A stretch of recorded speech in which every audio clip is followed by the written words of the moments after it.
Hello and welcome to the Adventure Archive. My name is Ryan and I'll be your dungeon master tonight as we continue our adventures in the Dark Kingdoms. With me, as always, we have Matt as Victor of the Calder, the human death cleric.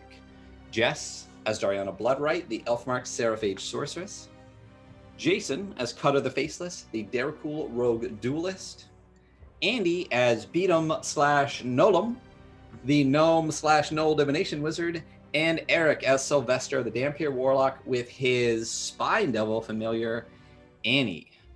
The Dark Kingdoms takes place in the Midgard setting, which is published by Kobold Press, so you will notice some differences in the races, classes, story, all that stuff. If you have any questions, feel free to drop it into chat. And also, please be aware, this is an evil campaign containing evil aligned characters in a dark fantasy setting, and as such, may not be suitable for all audiences. Graphic descriptions of gore, murder, mutilation, and torture are fairly common, especially recently. Self-inflicted. So, let's not worry about new news and all the rest of that stuff. We'll talk about upcoming bits and pieces and stuff at the end. Let's do a quick arc recap. How does that sound for everybody? Sounds good. So, hey, thanks, Mayor Son. Oh, also real quick, before we get going with all of that, Grand Eldritch, my math is terrible. That's 1057 bits. Ooh. Yeah, baby. I need to not have the chat so low because I lose it. So what do you want to do with that, Grand Eldritch?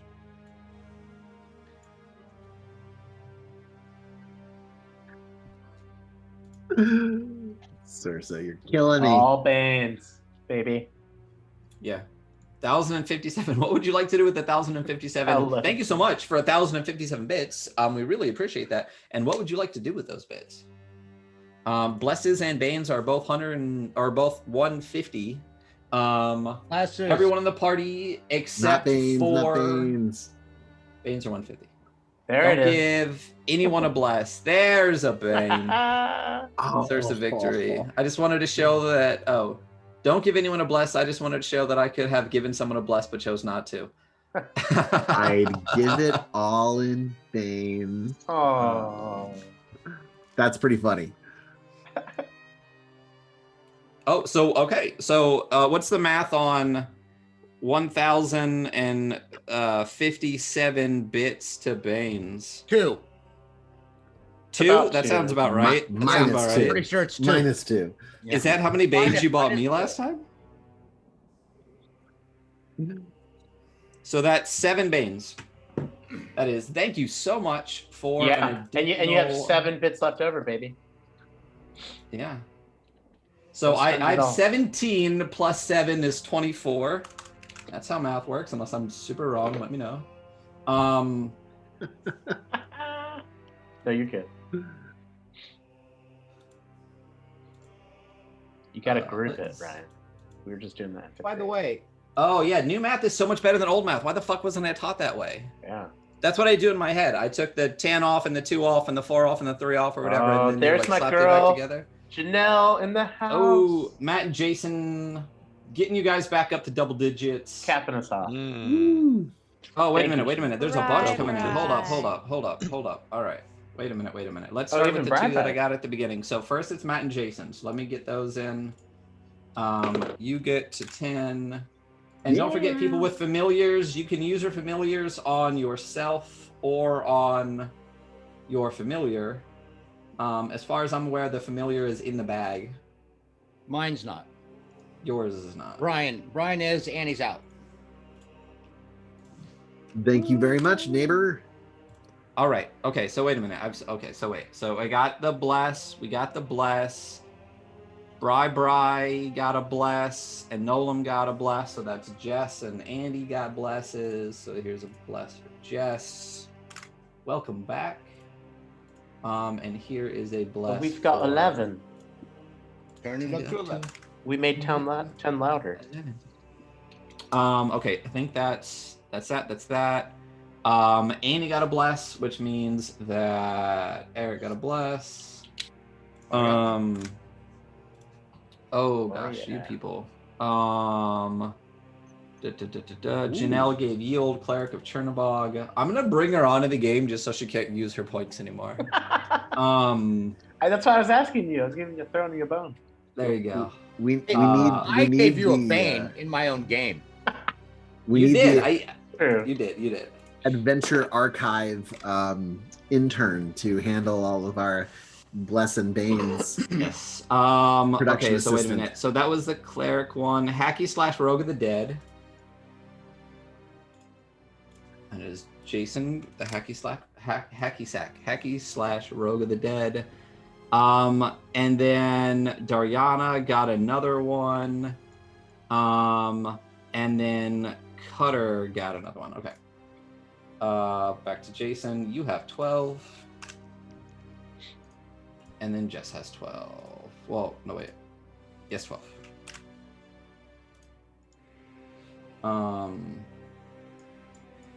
Which you said I have a shield.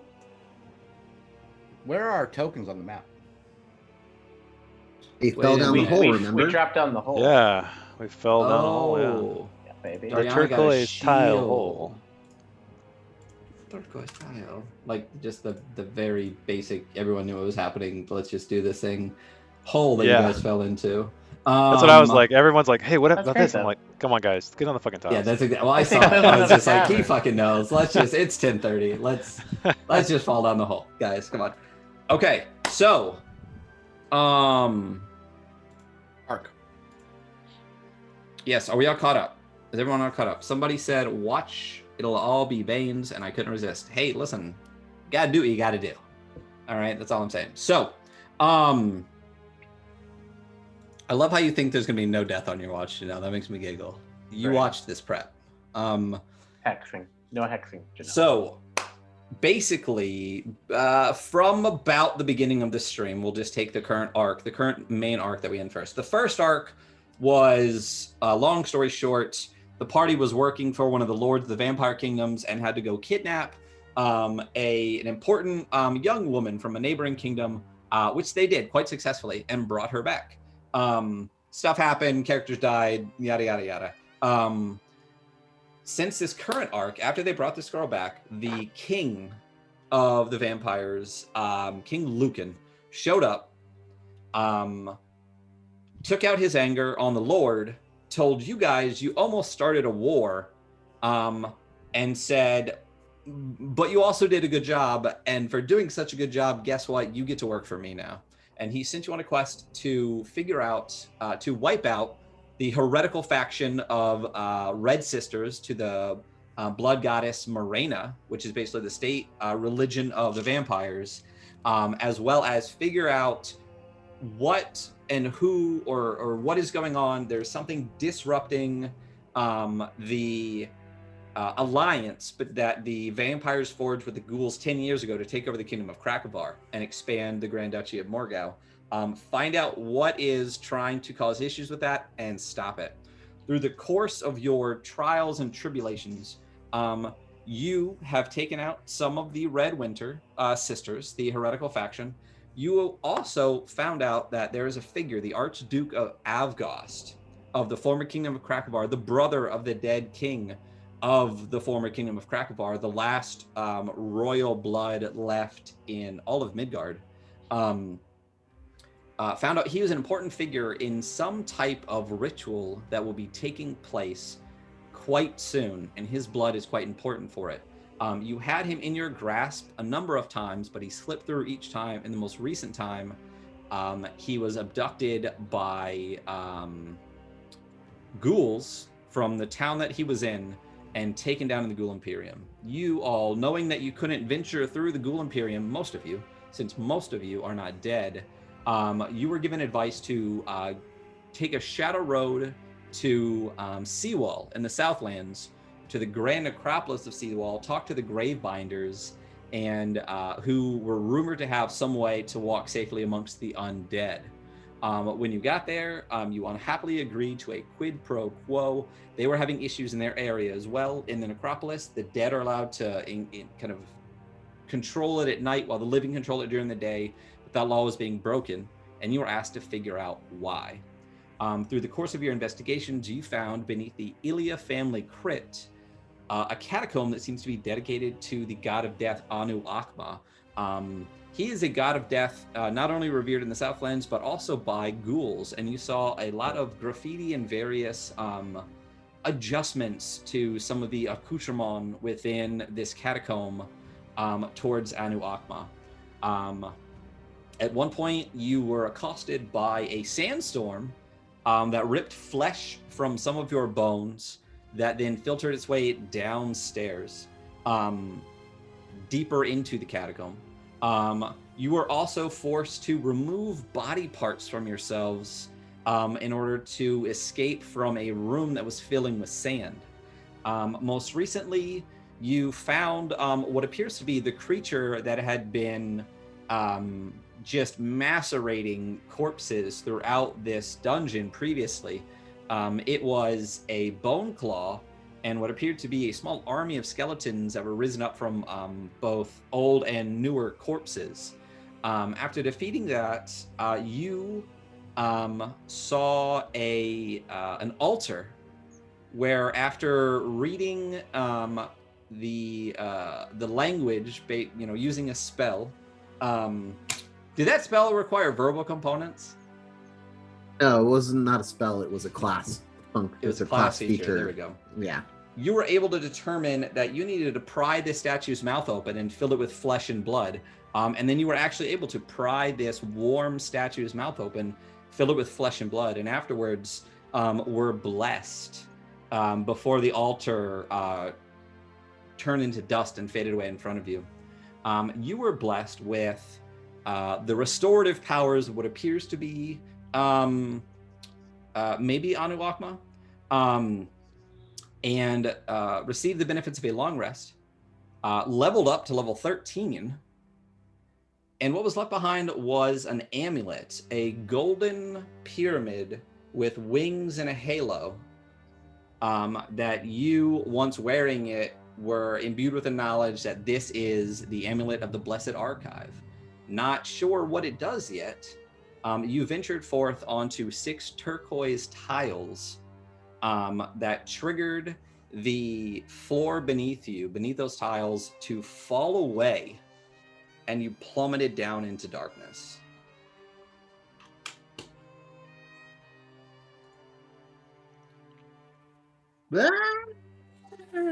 So, Before we get going, okay. are there any questions? As soon as we get going, there's something I want to do. Maybe. If you can do it while plummeting in darkness, we'll see. Okay. Are there any other clarifications you feel like your character may know, reminders that you feel like you might need? Are there just any Our disadvantages. or concerns? I know my guy has Yes. disadvantage on Let's bring that up again. So from left to right. So Matt, what all body parts did you cut off in that room? And which one was the one that you Yes. Victor cut out gray eye, put in jar, lost intelligence checks, basically has disadvantage. Also cut off a toe that did not do anything. Right. So yeah, so when you left the room, the loss of your eye still aches, and you have disadvantage on intelligence checks and saving throws. And saves. And Jess, what all body parts did you cut off? Remember, I cut off a toe or a finger. I know you put a toe in the jar. Did you cut off any unnecessary body parts? No, it's just the toe then. Just the toe. Gotcha. So you have disadvantage on all dexterity checks and saving throws, as your toe just aches in an unnatural way. We learned it's that not Jess- just like, ow, my toe hurts. It feels like there's this darkness grasping your foot at the place of your missing toe. Cutter, the list. Yeah. You you gave me a disadvantage on perception because it was my ear Right. that is in there. No, But yeah, I'm also wisdom. It's miss. all wisdom. Yeah. Oh, wisdom. Sorry. Then my yeah, I'm missing a little toe. I'm missing a little finger and my tongue. Okay. And then Nolam. Nolan cut off a finger, a toe, his tongue, an ear, plucked out an eyeball, and then cut off Beatum's tongue as well, which is the thing that activated the jar. So I believe it's disadvantaged on Constitution saving throws. Constitution checks and saving throws. Checks and saving throws, yes. Which fucked him up. It done did fuck you up. Yep. And then Eric, Sylvester, Pinky finger. pinky finger, and a spine devil tongue. Double tongue. So you have disadvantage on all strength checks and strength saving throws. In addition to that, who is missing flesh from their body that was previously torn off by the sandstorm? That is Victor and Cutter. So you will notice on the character tokens that they have 2 purple dots on them. That is what that is representative of. In addition, oh, your tokens are gone. Yeah, we don't see Yeah, them. we're in the darkness. Yeah. Yeah, I'll move these up a layer so you guys can see them real quick.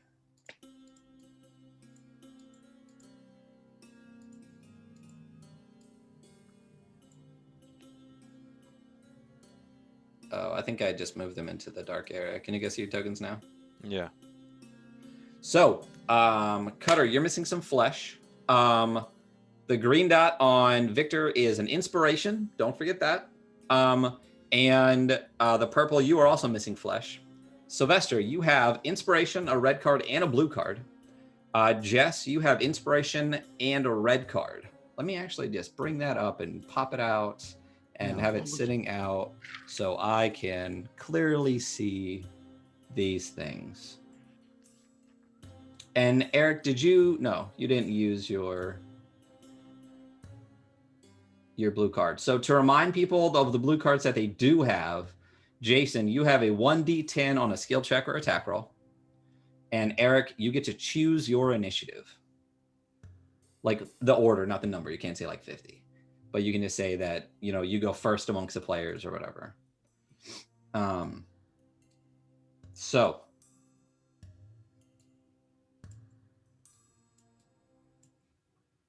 You guys ready to go?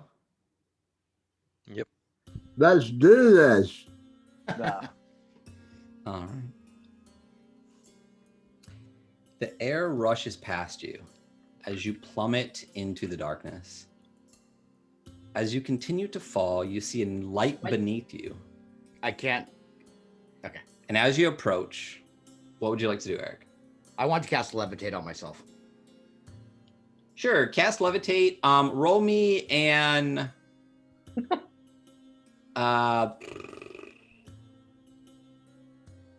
what are the components of that? I don't know. I have it at will. It's one of my warlock. Let's see. Sure, go for it. Just cast levitate. Just throw it into the That's awesome. cast it into VTT real quick.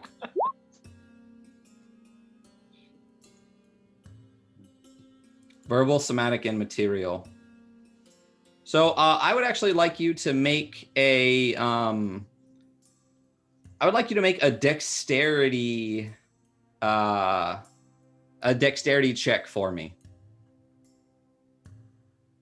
to see if you, as you're falling, plummeting, bouncing off. Fuck it. All right. So you cast levitate on yourself. Classic. Can you? I'll just bring up what levitate does. That's awesome. Oh, I'm going to display it. Sure. What does it do as you're falling? One creature or object of your choice you can see within range rises vertically up to 20 feet and remains suspended there for the duration. The spell can levitate a target that weighs up to 500 pounds. An unwilling creature that succeeds on a Constitution saving throw is unaffected. The target can move only by pushing or pulling and affixed. So I will say, as you are falling, plummeting down into the depths, you see a light beneath you. And just as you fall out of what appears to be a ceiling and see something below you, you cast Levitate on yourself. And right as you would smash into the ground, smash into whatever is beneath you, you suddenly and rise up 20 feet. Nice. The rest of you splash into a chalky liquid. Ugh. Cannonball. Yeah.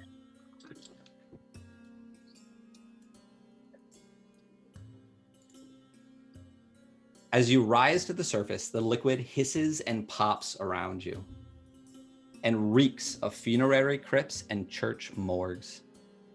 As you try to catch your breath, you feel your skin begin to tingle and then burn. Nolam, you immediately recognize this as embalming acid, which is used to dissolve inorganic material like armor or clothing and bleach the flesh of impurities like scars, makeup, or tattoos. I need you all to roll initiative. Yay! That's awesome. Niche. Click on our tokens, I assume. Oh yeah, good call.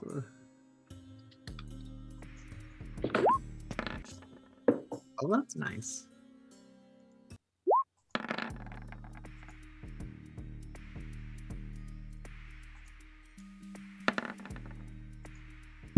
Nice. Nice. Let's get this advanced. I wish they would let you pop out the advanced dice roll. I think I say that every time.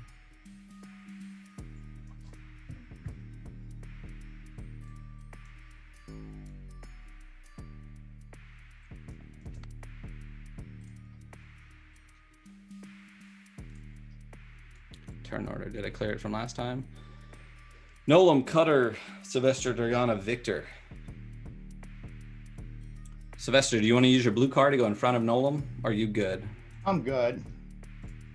All right. Are we giving out blue cards for initiative? Yeah, I Never don't have. think so. Yeah. And Annie is a 14. Oh, we got to add her. All right. Did someone move? There we go. But she can fly, so I assume she's flying. Yeah, I assume she's with you. But let's go ahead and add turn for her and give her a 14. And then just put this back in descending. There we go. So.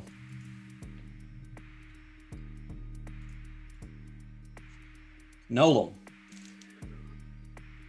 As you rise to the surface and you get this realization that this is embalming acid, you previously have shown in this dungeon your knowledge of these embalming arts. That's this figure you had previously met, that you had spoken with, all those things. That's how you're aware of what this is. You sputter to the surface and start to feel it burn at you.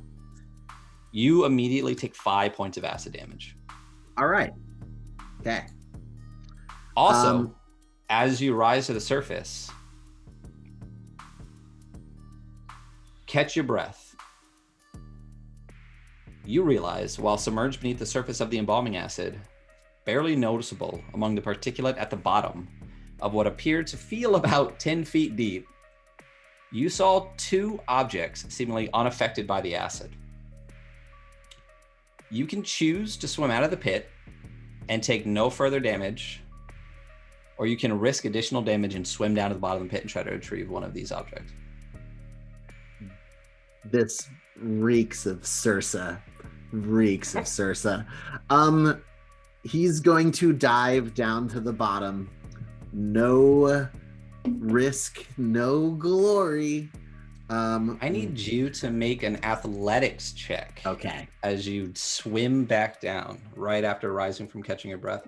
Well, fantastic, because the body that I'm inhabiting is a fantastic athlete. Bane. So I'll bless it. I'm gonna bless it because I need to remember to do that stuff. So here we go. Okay, +1 on top of this. Ooh, 18. So it's gonna be a 19. All right. I see you, Sursa. I see you. I need to keep very good count of these blessings and banes. With an 18, you are able to dive down to the bottom through this chalky liquid, barely able to see through the particulate, and you can reach out and grab one item. Can I discern at all the difference between the two items? You see what appears to be one looks like a deep black ink. Mm-hmm. And one appears to be an amulet, quite similar to the one that Sylvester currently found, but this one appears to be red with 2 horns on it. Nice. Damn it. That's such a hard choice. That is. Personally, I'm jealous of the cooler amulet.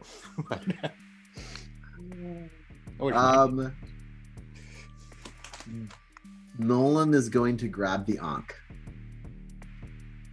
You do. You grab it, and as you grab it, it begins to glow in your hands, and you rise back to the surface of the water. And you have enough movement left to swim to a ledge. Where would you like to swim to?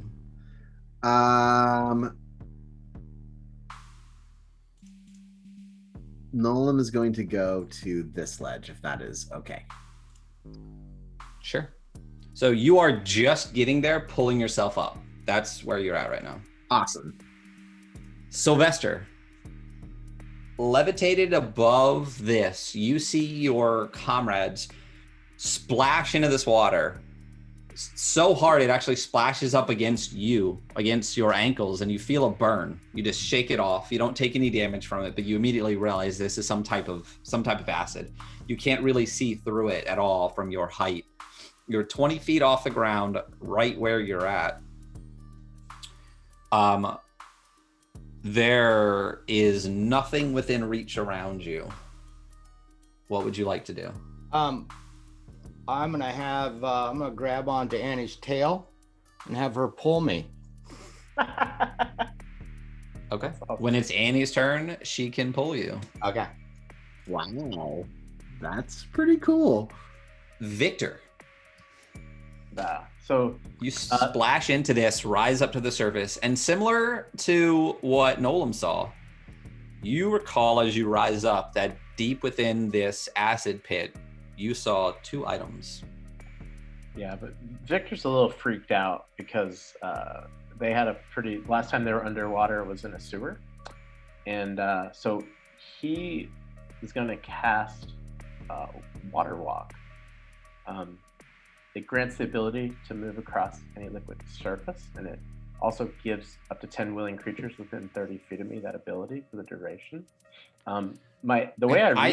Before you do that, I just want to make sure you're aware of the circumstances. You can dive to get an item. Yeah. First of all, you take 5 damage. Yeah. Or you can, with no further damage, just leave this liquid. So I think what his idea is that he's not really thinking about like looking for treasure, even though Matt, the player, wants it really bad. He wants to give the ability to everybody, because I think the way I read the card, they don't have to use the ability. It's just like they can walk on water. Why don't you put that into the VTT real quick? Yeah. There we go. I just want to make sure you understand the circumstances. So if you didn't want to use a spell, you don't have to. The spell grants the ability to move across any liquid surface, such as water, acid, mud, snow, blah, blah, blah, blah, blah, blah, blah, blah, blah. Up to 10 willing creatures you can see within range gain this ability for the duration. It's for an hour. Because I think for all of us, target a creature submerged in liquid, the spell carries the target to the surface of the liquid at a rate of 60 feet per round. If you target a creature submerged in so you're saying it just shoots everybody to the top. So yeah, so it's going to not only help me, but it's going to help everybody that wants help. And my sense is that it's the ability to do it, but like I think you could still choose to dive. But I think everybody already took the damage So they're gonna take. yeah, so you I'm can not get worried out about and 5 not hit waste points. that. Yeah. Okay. So all right, if that's I got what you. you want to do, yeah, if it's your turn. What do you want to do? If you want to cast I levitate, go got for it, or go for water walk. What do you want to do? I tell you what, let's play this out because this is gonna be a fun night. I'm gonna do the check. I'm gonna dive because it's the Bane necklace. It sounds awesome. I'll bless it. I'm gonna take a All deep right, dive because I'll obviously is my bang guy. it, yeah. Oh, there we go. Yeah. 4. Then this is just a normal roll, yeah. Come on, baby. Oh yeah. So a you, 20, a my dirty friend, 20. are able to dive down, grab the necklace, rise to the surface, and make your way to a ledge. Where would you like to rise out of the water? Yeah, he's following Beatum. That's what he does. All right, so you can move your token to where you would like to be next to him. Yeah. Matt. And are we assuming that he's up on the ledge? Like I can No, you just like him. just okay. Are basically in the act of like rising up to the thing. Gotcha. You're Take what 5 will hit finish your points down. turn is actually being able to like drag yourself out, and then that's the end. Good. Is it pitch black in here or it is lit now? You'll see when you can look around next. Okay. It is All not pitch black. What you can see is what you can see. Beautiful. And he's gonna take 5 damage. Mhm. Okay. You splash into this acid, make this choice, and start swimming to get out of it, and that's all you're really aware of right now. You're not really even able to look around yet at your surroundings. Gotcha. Annie, where would you like to? Did the Drag- amulet light up? No. No. Okay. You feel something when you pick it up, but it doesn't. He gets a special glow. You got a red amulet. But it Gotcha. looks cool. It's got horns and It does Oh, look yeah. really cool. It's really cool. I'm Yeah. ready to go back to that camel bar. Oh yeah. Yeah. So my understanding of levitate is I can kind of control altitude, but I need to move side to side. I need to push off something. So I was going to grab onto Annie and just I kind of view it as like zero gravity. Like you have to have something. So I was going to grab Annie's tail and have her fly me. You can rise vertically up to 20 feet and remain suspended. Yeah. So I'm going to have her pull me The spell over. levitates. Yeah. So yeah, you can't.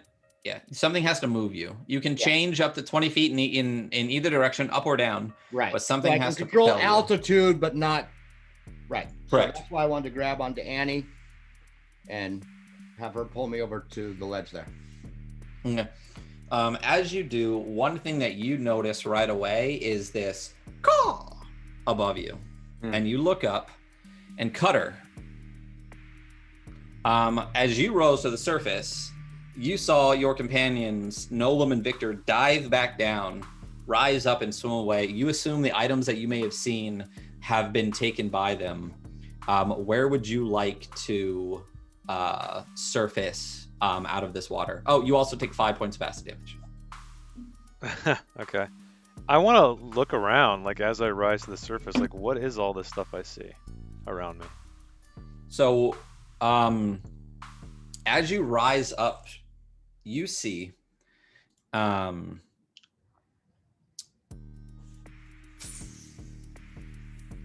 in the acid, it's hard to tell. It's burning you, it's burning your eyes.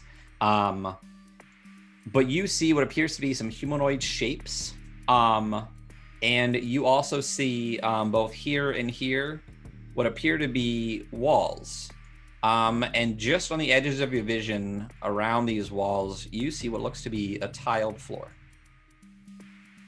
If you get closer, you'll be able to see a little bit more of what may be here. Okay. Yeah, I'm actually going to move, if I can, up on this ledge here and see if I can peek around that corner. Sure, absolutely. On your next turn, you can peek around that thing. Dariana, basically at this point, where would you like to swim as hard as you can to get out of this acid? I guess by Cutter. Okay. So all of you at this point get a chance to stand up and look around the room. What you see are what appear to be humanoid statues of bone and hardened marrow standing scattered throughout what appears to be some type of temple. They appear to be the petrified bodies of Ilya family members, centuries old. As you look closer, you see that each has a symbol of the Ilya family on them. It's a sandlark holding a package. Dozens of undead in filthy rags wearing canopic jars on their heads with faces painted on them hack at the statues with hammers and chisels. These apparent excavators remove quivering organs from within the statues as if they were chiseling fossils from ancient rock. They carry the organs towards the center of the temple.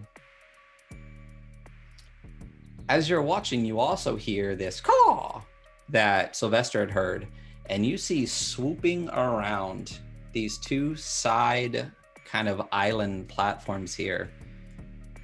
You see 3 flocks of what appears to be crows that start swooping down and harrying you.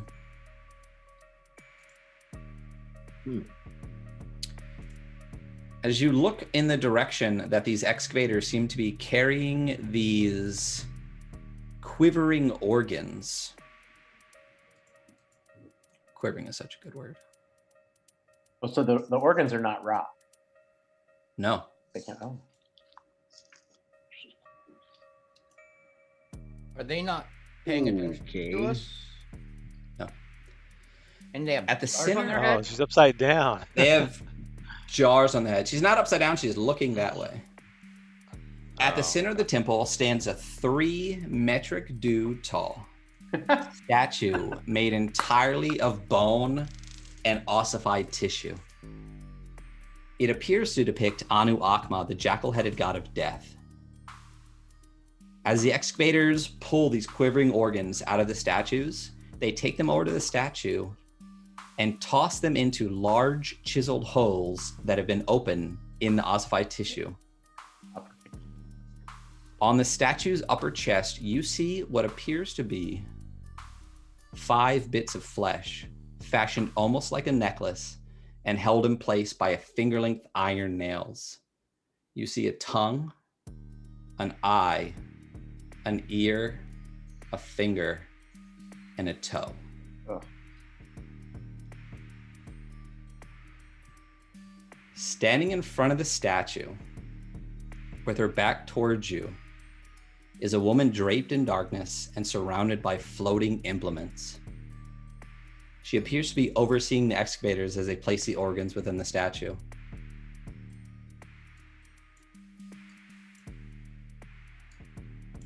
Her head perks up as you're watching her.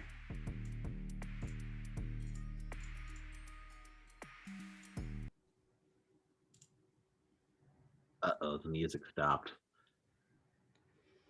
Without looking back at you, you hear this voice, seemingly quiet, but still reverberating through the room. There are 2 roads human beings can follow, one of wisdom and one of ignorance. The path of ignorance leads to negative situations, ill health, and sorrow. The road of wisdom leads to health, happiness, and enlightenment. You followed the road of ignorance to this chamber, so you shall have sorrow.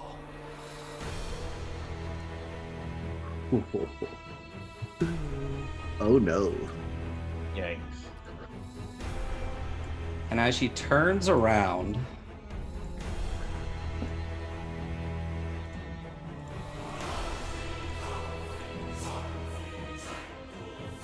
that's how we turn it around.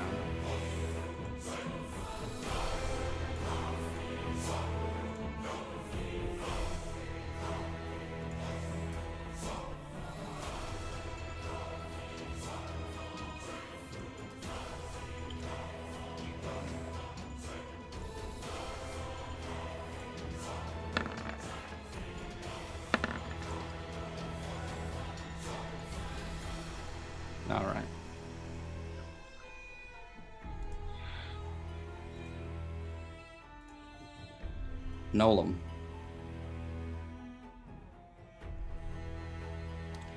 The instruments that are the implements that are floating around her. Oh, wait a minute. Sorry, before I go too far, I want to show you what this woman looks like.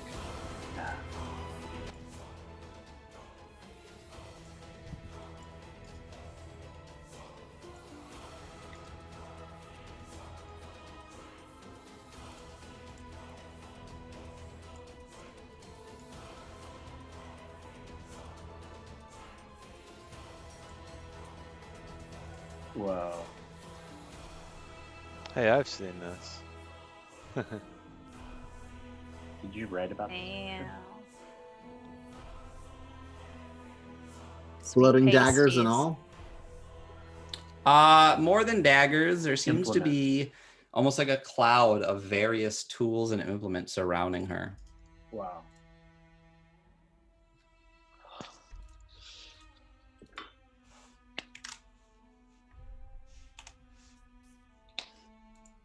Okay. Give me 1 second to add everything to initiative here.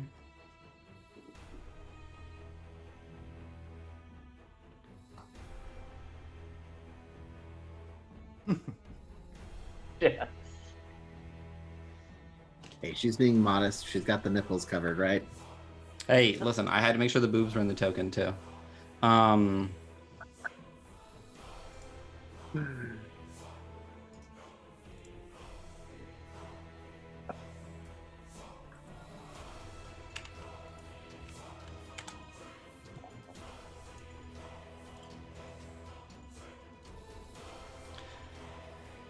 As she turns around and looks towards you, Nolan, suddenly those instruments that are floating around her seem to form in front of her and fire out towards you. Great.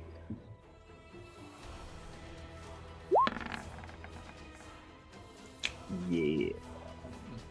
She's gonna miss. I'll think of. Also, all of you, Oh, it's a crit. also all of you, when she looks towards you, feel a sense of dread wash over you. All of you except Sylvester.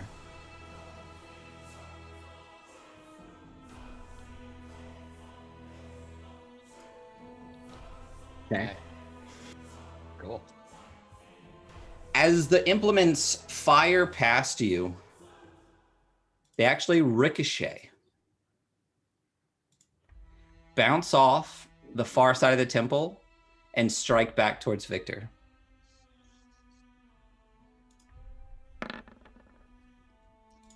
Ooh. Does Oh, yeah. 28 hit you? I believe just so. Yeah. Wow. Oh.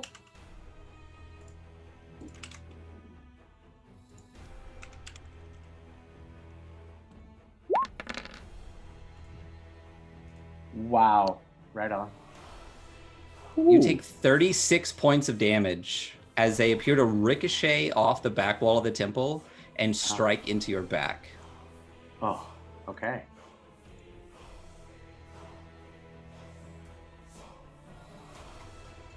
Great.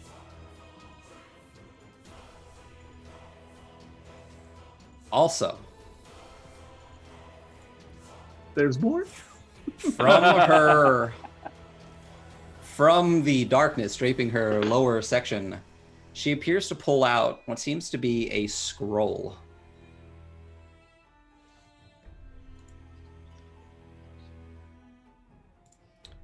As she unfurls it, it actually appears to be a dark strip of flesh. Ah. Oh no. And as Cutter is peeking around this wall, she looks towards him.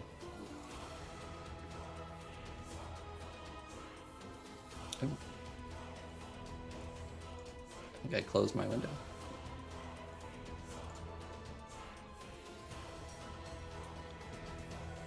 And she is going to cast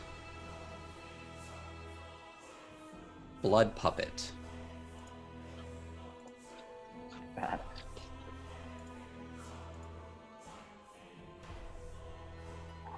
Counter spell. Yeah. You can absolutely try.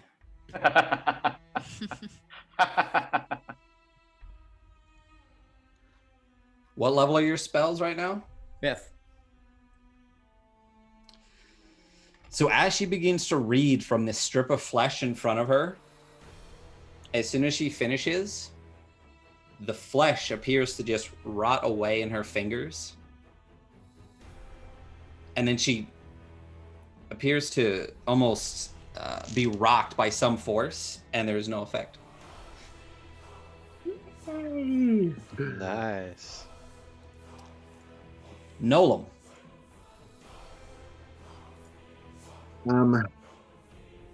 Nolan is going to creep forward slightly, reach into the folds of his pocket, and produce a wand.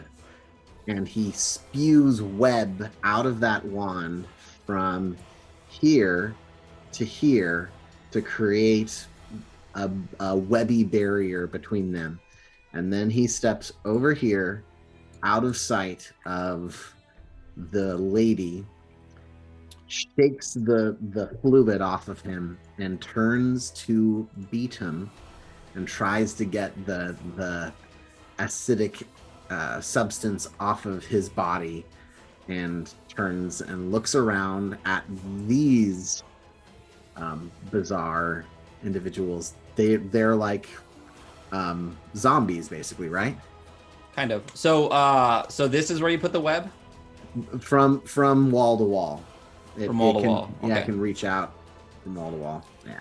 Let me just, I just want to...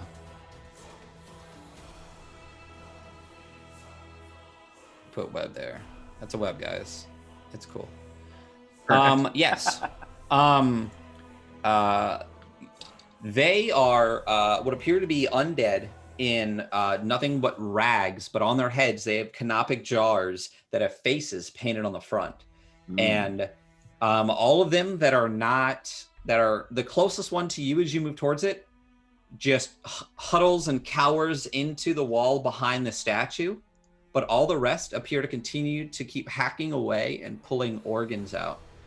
You will notice, I want you to notice very clearly, they have a brown circle around them, and the things that attack you have green circles around them. Oh, okay, that's good These to know. are, just so you're aware and not waste any resources, these, consider them non-combatants. There are many of them. I put tokens to represent a lot of them, but they are scurrying around, and as you get close, they hide and cower against a wall. Interesting. Yeah. Okay. All right. They're That's like my- moving terrain. That is Beatum's turn. Sylvester, as Oh. you're standing there and she looks towards you, you feel a warmth from your amulet. Like, how warm? Well, warm enough to make it seem like something's happening with it. I don't know if that's good or bad.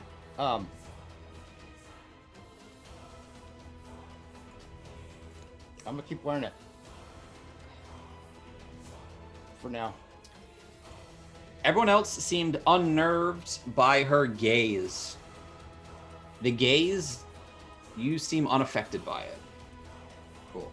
All right. And now there is wall-to-wall web between you and her. Right. I'm gonna make my way 5, 10, 15, 20 to there. So you can't move at all. Oh. Until it's Annie's turn when she moves you. Oh. Well, I can let go of levitate. Oh, so you just want to drop to the ground and then move? Yeah. That totally works. Yep. Yeah. Oh, that's Annie. That's me.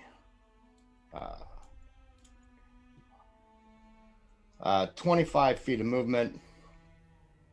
As you do, these little guys all just kind of shrink back out of your way and hide behind the statues. Okay. And so it's her, the guys with the jars on their head, and that big multi-metric dude statue thing, right? Yeah, the statue is like 15 feet high. Okay. As you get closer, you see again these statues appear to be bodies that have been propped up and put into some type of position, and many of them have been chiseled open. But when chiseled open, you see it's just ossified flesh, and the organs inside appear to somehow be fresh. And many of them are now missing, pulled from these statues. All How of many which of those are around? a lot. Cool. And they're like statues or just dead bodies? Or kind of They mummified? do not appear to be made of stone. Okay. Okay.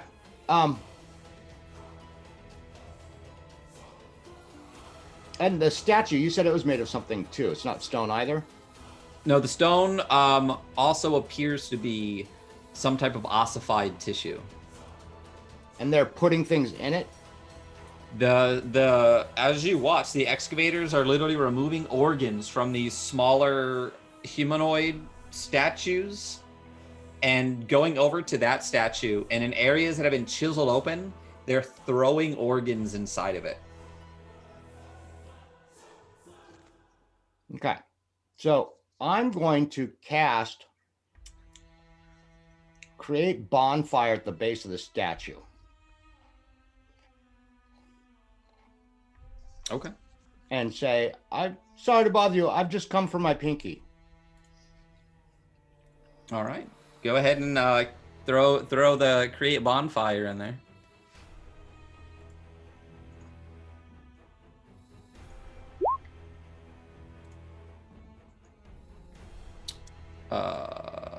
Well, Just look at the deck spell. save, but. Oh, want me to display it as well? Sure, if you could. Yeah. There you go. You create a bonfire on the ground that you can see within range until the spell ends. The magic bonfire fills a 5-foot cube. Any creature in the bonfire space when you cast a spell must succeed on a dex saving throw or take 1d8 fire damage. And you're like, so it's 3d8 fire damage. Yeah. And it's concentration. Okay, yeah. So you cast bonfire at the base of the statue. Targeted on her or targeted on the statue? On the statue. Absolutely. So it erupts in flame. Roll me 3d8 damage. I did when I rolled it. It's 23. Oh, 23 damage. Okay.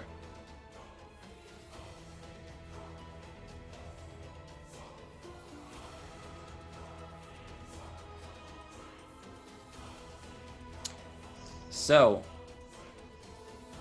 as you cast this bonfire beneath it, it roars up around its legs, and the statue raises its head and screams out.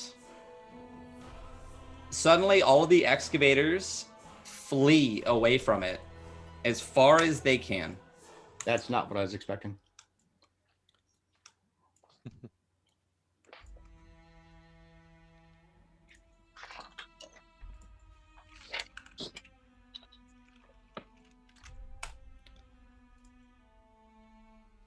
The openings in all of the statue, in this giant Anu-Akma statue, begins to close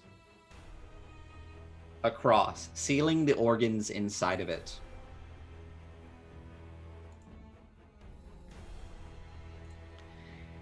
As it begins to kind of step away from these flames, you see it fully Step away.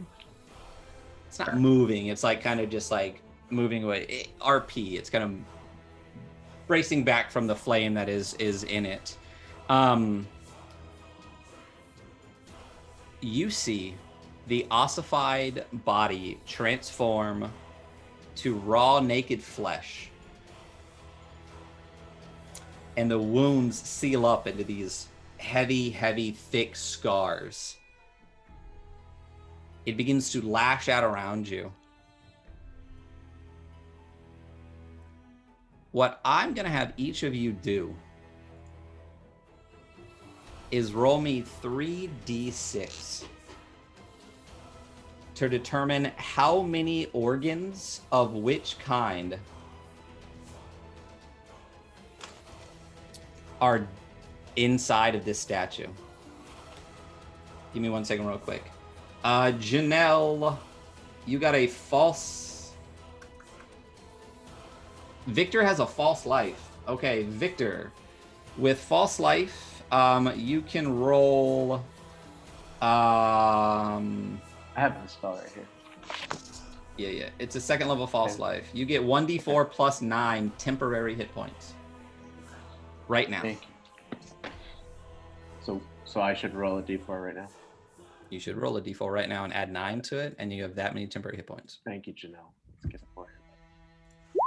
There we go. Max out. So let's just start with Sylvester, since you cast the bonfire and caused this creature to animate. Fuck. Not my intention. I was you thinking are back going- the last time we faced a lone sorceress. She got all her power from those things and we had to destroy it. Yeah. Oh yeah, no, I totally understand. So I was like why you think thinking, that. Right. Let's just right. try that. Eric, look for a little context first. So Eric, Sylvester, I need you to roll 3d6 on it. to see how many hearts the excavators got inside the statue. And I just want you to know, hearts are related to strength in this instance. And your roll will determine how much additional attack damage this creature is going to do. Fucking great. So I want low. If I didn't. Oh, I'm doing it on that. Yeah, I was going to say, I think you just rolled it in chat. Stats in the chat. Stats in the chat.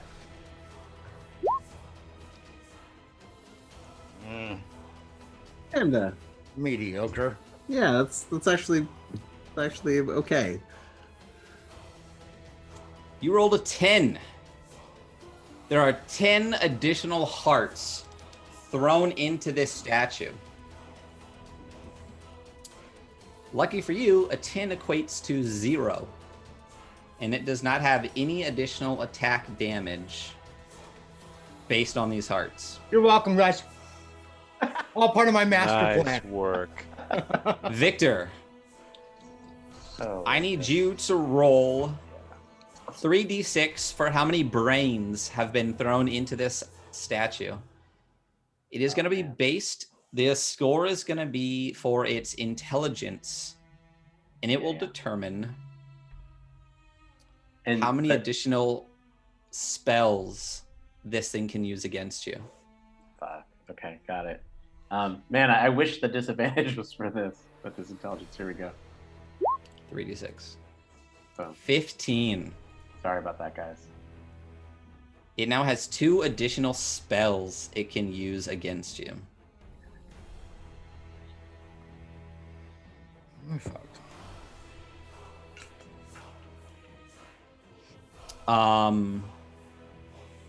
Ooh.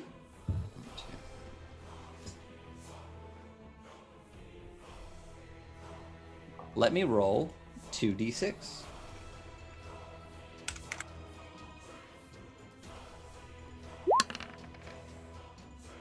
Three and a 4. 1, 2. Ooh.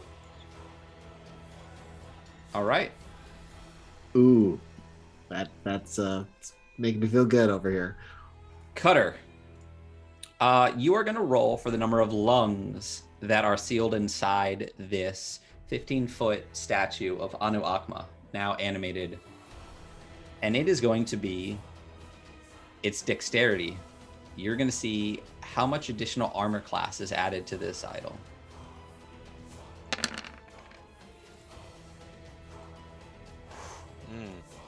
Yeah, that's what I like. Yeah. I think. 0. So there are 10 additional lungs inside, but it does not increase its armor class. Who is next in initiative? Daryana. I need you to roll 3d6 to determine the extra number of eyeballs.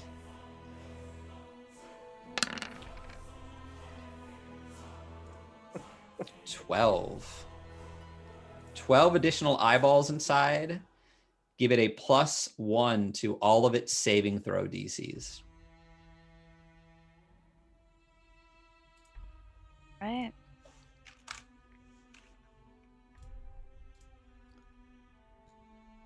Nolam. Roll 3d6 to determine the number of stomachs that have been thrown in. And this will determine how many extra hit points it has. Can we get minus hit points for that? You absolutely can. Nice. Yes. Wow, that was like crazy low. Yeah. That's good from what I'm seeing. So you actually reduce this creature's HP by 45 hit points. Fuck yeah. Hell yeah. Knife roll beat him. I know. The one time rolling low is like, yes. Who wants to volunteer for the last roll? Speaking of, just meta. I don't know if you did your portents. Yeah, we haven't had a full rest and I've used them all. We did have a long rest. We did. But it's like a daily. virtual. It's daily. It's not an actual rest though. Oh. One of you needs to roll again. Who's going to do it? I'll do it. All right. Yeah, You're baby. determining how many tongues have been thrown in, and this will affect the creature's saving throws. Nothing. You guys have no idea how well you just rolled. So the creature begins to animate.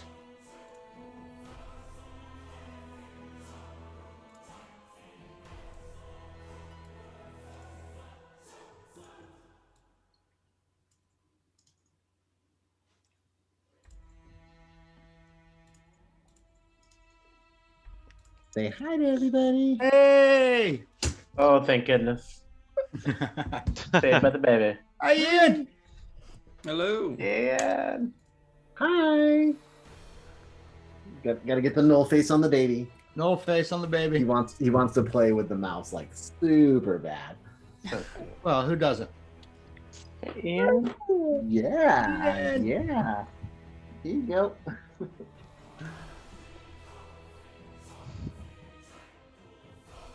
Why don't we Ian, look up. Ian! Ian! Up here! No, you can't.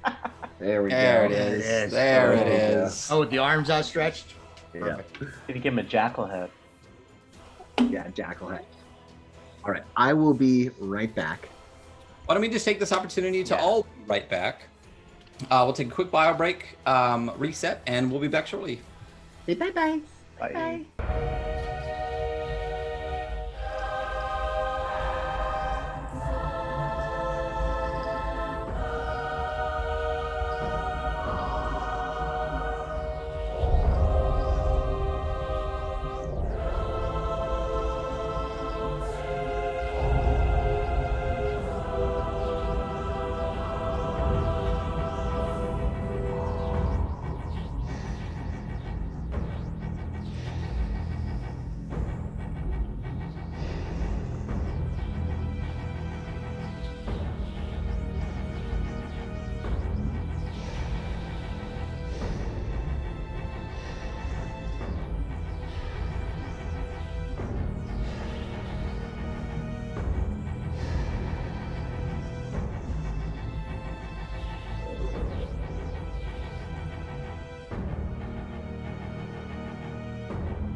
Welcome back to the Adventure Archive. The players are currently in what appears to be the boss room for the dungeon that they are in now, beneath the Grand Acropolis of Seawall. There is a scantily clad dark woman standing in front of a 15-foot statue of the death god Anu-Akma that is just animated because of bonfire placed by Sylvester. And there are little canopic-headed creatures running around, taking organs out of ossified statues around the room. That also has pools of embalming acid within it. Sylvester, you just win. Did you want to do anything else besides animate a living statue? Oops. I've still got 5 feet, so I'm just going to take a step back. Okay. Victor. All right. So Before your Victor- turn starts, Oh. Feretra looks towards you once again. What's her name? This scantily clad woman. And as the implements around her begin to circle in front of her again, they fire out towards you. So he screams out this time because he's been hit by him once. He screams out Prikatsa, which is the curse in Kariv, and it's gonna give her a disadvantage on the attack. Okay. And that's his reaction.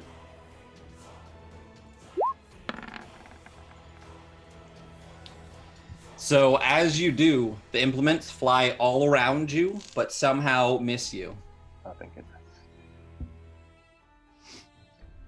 and then swirl back to her. And it's your turn. Okay, yeah, let me just take that spell off my.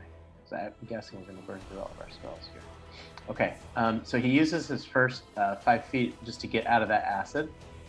Can he do like a free movement to like slap the amulet on, so he doesn't drop it? Sure, yeah.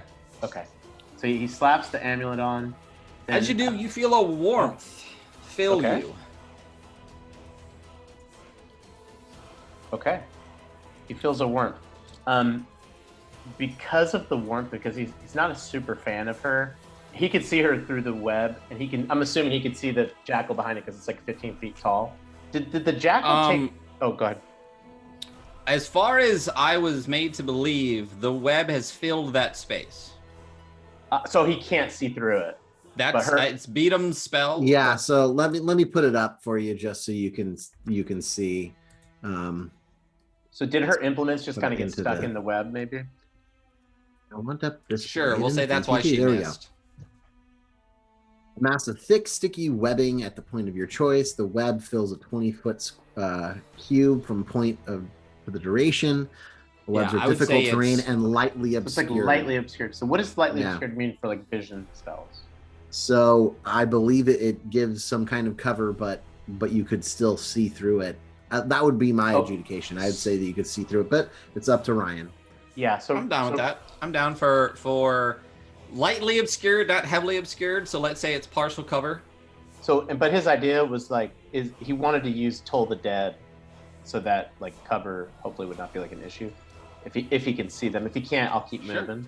Yeah, Okay. absolutely. Go for it. So he's gonna go ahead and drop Toll the Dead on both of them, twin, because he's got that Reaper thing. So on the woman and on the giant thing behind her, they're gonna have to make a higher DC save this time because it's a 17 because you leveled us up. Mhm. Do you want me to throw it up in the VTT? No, it's the Toll the Dead. So yeah, It's so Toll you the can, yeah. Okay. So The bells ring out. Yeah. Yep.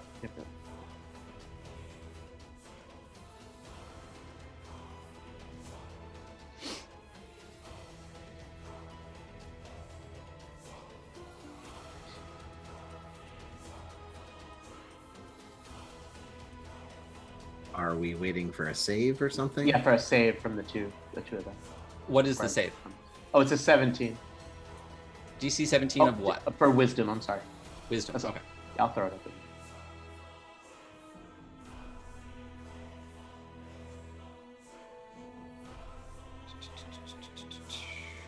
So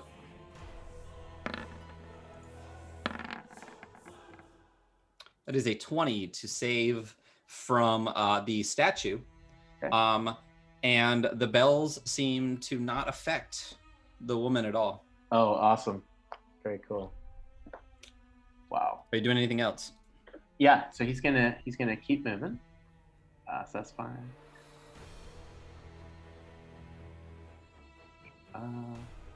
And can he kind of get right here, peek around the corner at 25 feet, or is that the space of the statue? I will say that is the space of a statue. You can't end your turn in there. Okay. It's pretty. Okay. Yeah. Okay, so if he's here, can he see that big ass statue? The ass statue? Yeah. The I mean, it would be. You are. Because what I want to do is put a spiritual weapon right next to him. Oh, you could see the space next to it. Yeah. Okay. So that's what I'd like to do. So right like here, I'd like to drop the Ruthenian Warhammer. I already had it ready for you. Should already have your control. I think somebody else has it right now. When I moved it from the layers, it took away. There it is. Yeah, It's sorry yours. about that. Thank you. And then I guess just put it a bit simple right here. Okay, and then I'm going to go ahead and attack the statue. It seems like magic does not affect her. And this is going to be at 4th level. You cast the spiritual weapon at 4th level. Yeah. Okay. So let's do your cast. And then Annie and That Cutter is up the roll. next. Yeah, so a 21. 21 will hit. Oh man, I rolled 2 1s. All right, Okay, so 6 damage. really bringing the thunder. And after you do that, it moves Oh no. and kidding. actually charges away over to here. Okay, and then with my last, I guess, 5 feet, I'm gonna wedge in on the other side of the statue. All right. What is Annie doing? She's way back. So, one, two.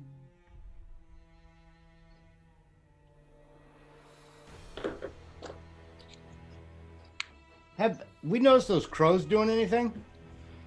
Not yet. They were swooping down at you as you were leaving the acid, and now they're kind of spiraling around, like in the top of this temple area. Okay. Cool. Well, I'm gonna. She's gonna move up by me, and let me bring up her attack actions.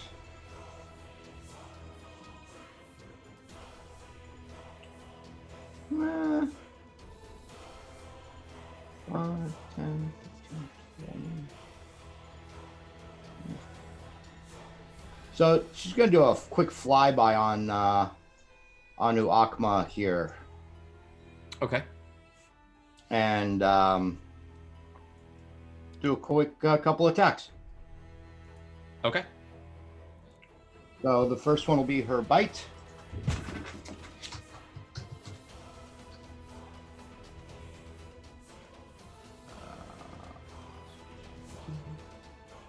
Oh, so that's gonna miss.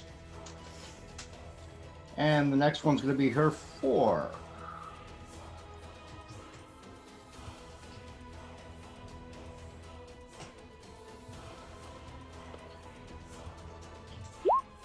$18. 18 will hit. Go ahead and roll that damage. Cutter, you are up next.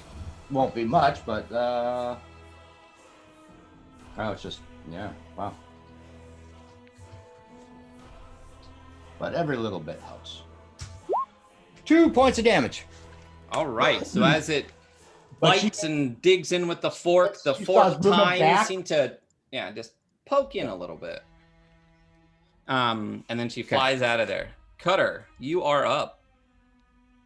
There is lightly obscured webbing right here that you'd be unable to get implements through.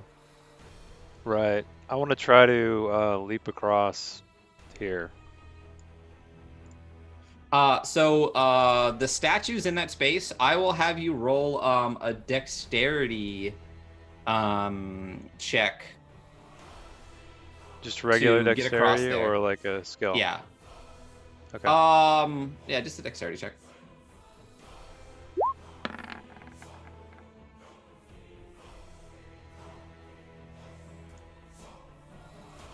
Man, I don't get my acrobatics. I guess that's not. Do you want to do anything with that? Yeah, I guess I'll bless it. All right. So you just make it across. You actually fall a little bit short, but as you're falling back, you grab onto the arm of one of these ossified statues and are able to pull yourself forward. And you're able to make it across there. And Okay. what would you like to do now? So how much of that movement was that? Just standard, or is that going to be like double movement, or? I'll just give you that distance. So say 10 feet of your movement's gone. Okay, so then that's 10, 15, 20, 25. Oh shit, I can't make it to her. I'm just gonna stay right here. Okay. All right. As you stay right there, these crows back here are going to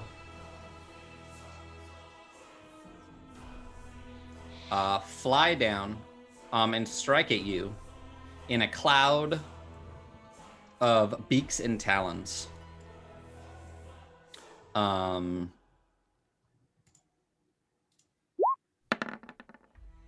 that will be a 10 to hit you. Nope. I assume that misses.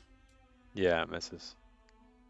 And they will, as they fly by, they're going to be here. These crows are also going to fly down to strike at you. Does a 24 hit?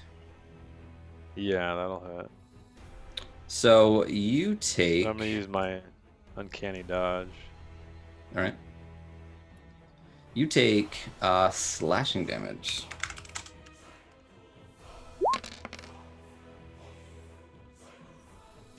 You take 9 points of slashing damage as these crows fly down and start just attacking your face and shoulders and Do I the get to like. take half though?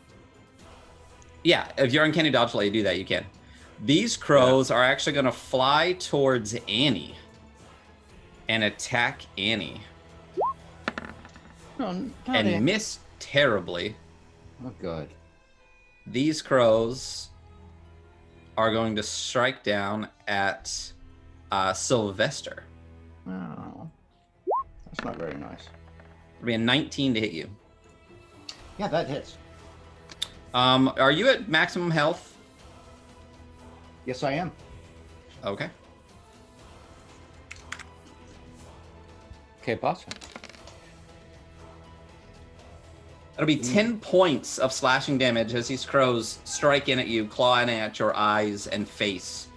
Dariana, what are you doing?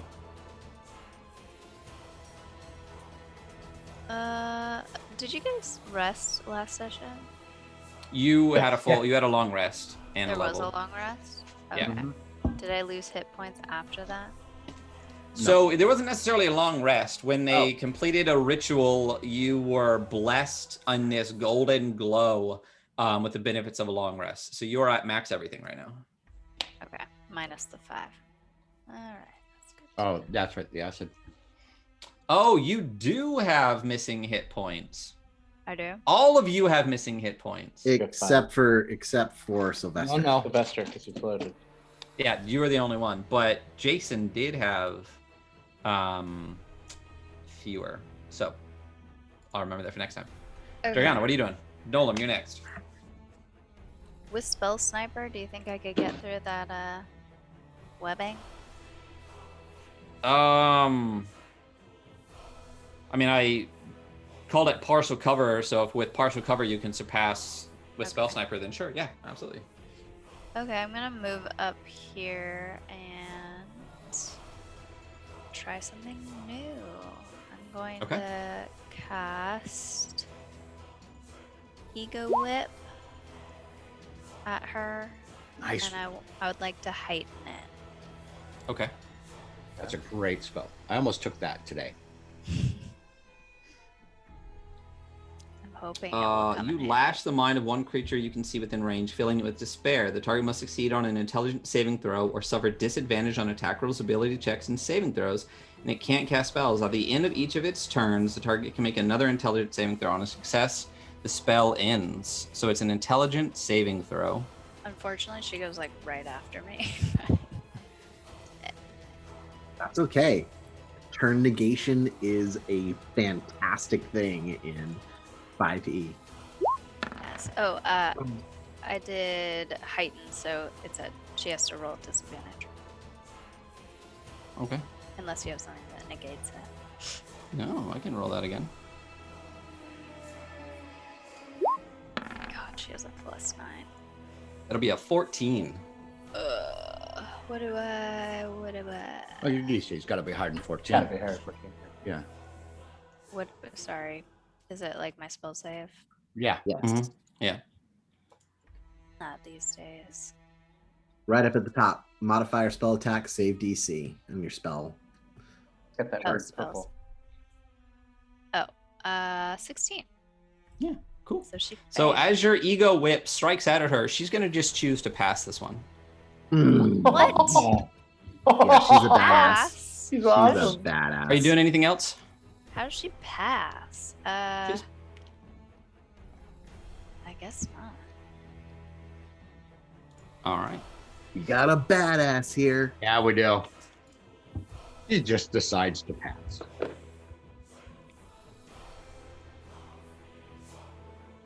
Um, All right. as she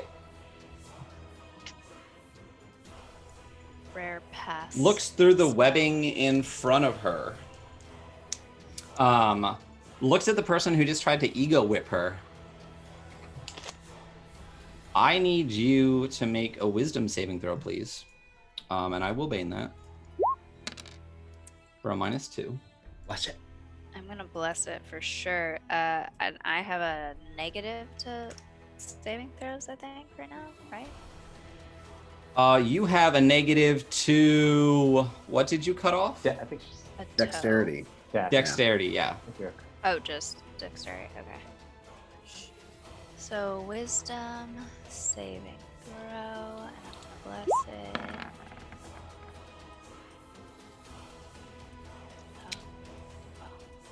Okay. Probably don't need to, but 26. Yeah, that'll pass. Nice roll. Thank you. She is also going to move over here. So whatever she was gonna do, I'm just gonna pass it. Yeah, there you Just go. Say pass. Nice. She kind Carry on of as the just, boss. Yeah. She kind of Now she's gonna kill me. as she turns the corner, making your direction, she sees Cutter. As she sees Cutter, she pulls out another scroll. A scroll of flesh. Oh. She's going to target Cutter.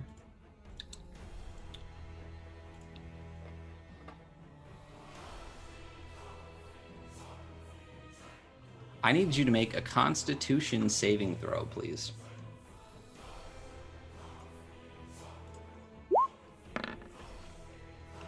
I bane it. What was it? Oh, I used Do it. I have didn't minus need fight? to. On her right now, there's a giant statue in front of you, Ah. filling up that space. A wall right here, another statue here. That's why I asked. That's why I asked. I would say Oh. currently, yeah. I would say Okay. currently no.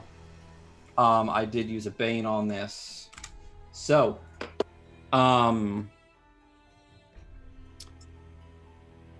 As she finishes reading this spell, it rots in her hands, and you feel your body engorge with blood and ichor. I'm sorry. Let me tell you the rest of it in a second. Hello, Jedi Mama. Thank you so much for the raid. We are in the midst of the BBEG currently of this situation. Just cast Exsanguinate on Cutter using his own flesh as a scroll. I counterspell. If you could see. On a failed save, you begin to vomit a torrent of blood and ichor. You take 19 points of damage. And your hit point maximum is reduced by 19.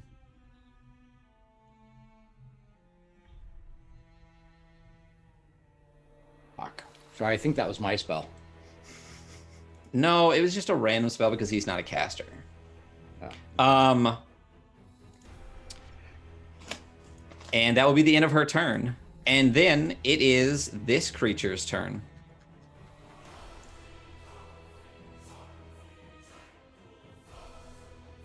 So this giant creature is going to ride out and strike down at you, Sylvester.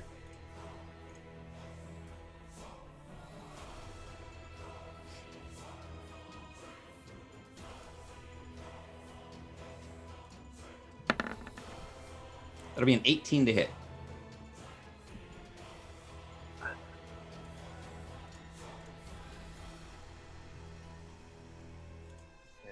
I assume that hits. So you... Sorry, I didn't realize I was on mute. I was trying to say I want a shield. Okay, go ahead. You can use your shield. What is your AC right now? 15. So that'll take you to a 20. All right, and you are protected from that strike. Your shield. Reduce it to a 4. I was sitting there looking down at my sheet, and I didn't realize I was muted. Gotcha. All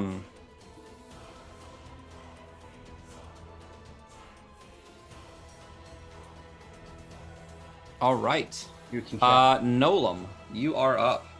So Nolam is going to... Would he be able to pass through these crows here, or are they going to be considered like an actual enemy whose space he couldn't pass through? You can pass through it, and if you pass out of its range. Right, yeah, of course. Yeah. Okay. Nolam's going to peek back around the corner and see the lady. He pulls a card from his pocket and flicks it for a moment, and it disappears and appears in a part of her skull. She needs to make a wisdom saving throw or takes Mind Spike, which is only somatic components.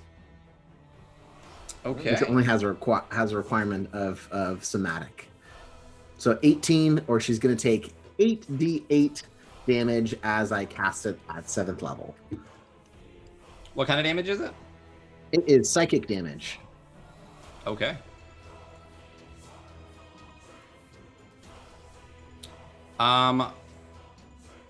She takes half As as you much on a cast it- saving throw. Yeah. As you cast it, the card seems to disappear from your hands, and she seems unaffected. Oh, Great. Okay, cool. He steps back. He's going to step into Victor's space, and as he does, he's going to free action hand Victor his shield. Okay, it takes an action to re-shield. I'm sorry, I should have told you this before. The Ankh you're holding, it is an Ankh of invulnerability. Great. You can use it for 1 turn. until the start of your next turn. You can use it as a bonus action. And you are immune to all damage types until the start of your next turn. And it's a bonus action to use. After which it crumbles and disappears. I'm gonna hold on to it for right now. But he hands Victor the shield with Nolan strapped to the inside of it, and then passes through into Sylvester's spot, and then steps through into this area in front of the god of death, and that's his turn. So beat him in the shield with me. Yes, now. you have the shield and beat him now. Gotcha. And as he passes by you, he said, "Don't die," and then steps forward. I'm assuming I'm going to get attacked by these raven things now. Oh yeah, the crows will hit you if you move through because they're harrying someone right now. So that will be a 17 to hit Nolan. Nolan is going to use a shield just because I got him, which will make his AC 20 for the rest of this round. Andy, shield 4. Okay. Sylvester, you are up. Victor, you are next. Mute in the chat. Mute in the chat. Yeah. Twice in a row. All right. So on Big Statue Boy, you said he's 3 metric dudes. Yeah. So 15, 16, 17. Cool. Big boy. Yeah. So I'm dropping Force Cage on him. Okay. I will show that to you.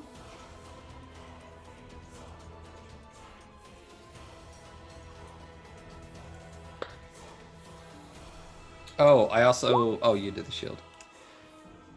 An immobile, invisible cube prison composed of magical force springs into existence. A prison in the shape of a cage can be up to 20 feet on a side. A prison in the shape of blocks can be 10 feet on a side, creating a solid barrier that prevents.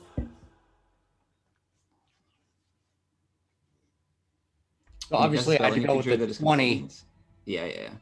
Any creature completely inside the cage is trapped. Creatures only partially within the area or too large to fit inside are pushed away. Creature inside the cage can't leave. Oh, so what is the full size of this? A prison in the shape of a cage can be up to 20 feet on a side. So that's 20 by 20 by 20. Okay, that fits. If the creature tries to use teleport or interplanar travel, it must make a charisma saving throw on a success.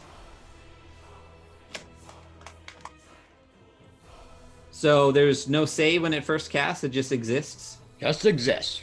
With no saving throw? No save. He's trapped in a cage. Okay. All right. So he is trapped in a cage. Cool. All right. Are you doing anything else? Yeah, I'm gonna, because obviously now we can't get through this way. So I'm going to, I can't leave their area without opportunity. So can I get to there without doing opportunity? Sure. All right, I'll just get to there. And, oh wait, how long when I cast shield, does that last for a full turn? It lasts until the start of your next turn. Okay, Yeah, actually, over here. I'll go ahead and take, so that's 5, 10, 15, 20, 25. I'm going to go there. I'll take the opportunity. So, It's a 15, so that'll miss. that'll miss. All right. Victor, you are up. Okay. Gonna use the bonus action. The hammer. I'm assuming has to come a little bit closer to him. Gonna go ahead Yeah, and are you attack able with to that. strike through? The cage is a cage, right? The bar, the side, they're only a half-inch Half inch. apart. So, Can't get like, the camera in there. yeah, basically a sharp stick, maybe. Yeah, it's pretty small. Yeah, Half an inch? No way. I'm not even gonna stick a spear in there. right? Yeah, no, arrowhead I don't think would fit. Sword blade Maybe would. a rapier, if you got a rapier on you, maybe. Nah, sword blade would. I think, right? Oh wait, no, because it's half inch by half inch. Half huh? an inch. I mean, maybe if you turn it This sideways. is the you. tiniest cage. Because he's Yeah. in the Or because he's cage in the holes. cage. I got it. It's pretty Oh, small. okay, but it can move 20 feet, so he's gonna go here. These just attacked Cutter, so I'm gonna take a shot at this pack of crows with force.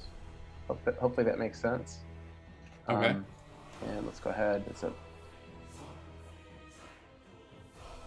it's gonna be blessed 14. A 14 to hit the crows. Yeah. Sure, that just hits. Okay. A little bit better. There we go. So 18 force to the pack of crows. And then Okay, it's a murder of crows. he's kind of seen, so that was his bonus action. He's kind of seen what Sly just did. And so he's also going to take a attack of opportunity. He's going to move 5, 10, 15 to start with. And then he's going to, I guess, do you want to attack me first? Yeah. Okay. And then shield is reaction, right? That'll be a 20 to hit, yep. Yeah, so he uses shield for reaction, gives him a 24 armor class. So he uses bonus, a little bit of his move, reaction. Then he casts the spell Walk on Water, which will be everybody within 30 feet of him, which should be Cutter and Dariana and Sylvester at this point. Okay. And actually 5, 10, 15, I think Nolan actually might be within it. I know Annie doesn't need it. Because I don't think I have to see them. So it's just like a willingness thing. And then, so he casts Walk on Water, and then he's going to finish his move over here with Dariana. And that's his action, reaction, bonus, it's everything. And now, Okay. almost everybody everybody actually in the party should be able to walk over the acid without getting hurt. Okay. All right.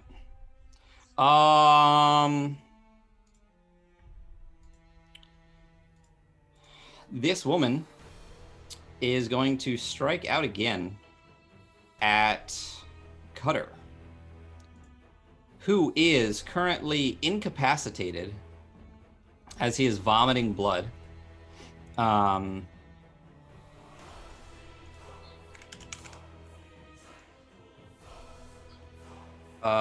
So he can't take any actions or reactions. I don't think that means I have advantage. But the implements are going to fly out towards Cutter. He gets another turn. Yeah. She's got extra actions because she's ultra bad. That'll be a 26 to hit Cutter.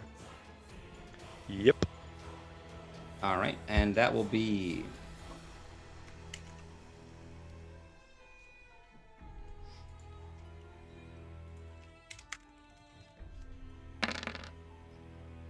$32 points of damage as the instruments strike and dig into you before they rip back out and back into a bloody cloud around her.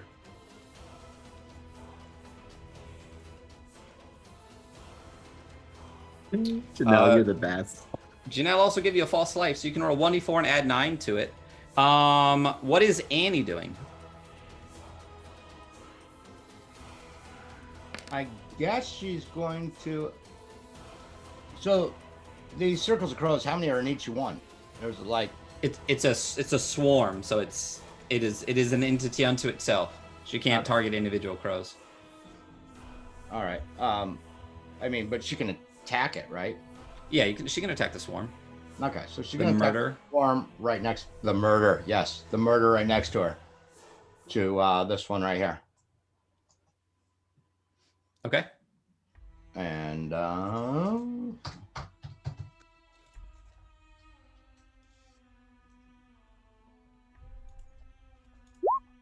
16.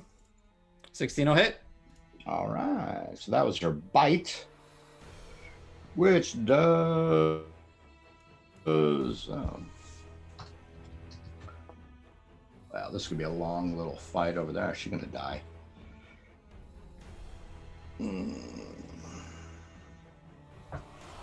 Oh, good roll. 7. Was it this one or the bottom one? The top one. First one. Okay.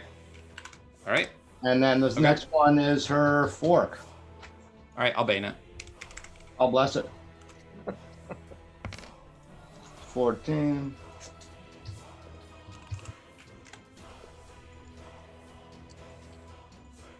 Oh, 15 minus your bane, whatever your bane is. Oh, 14. Yeah, so it will still hit. Yay!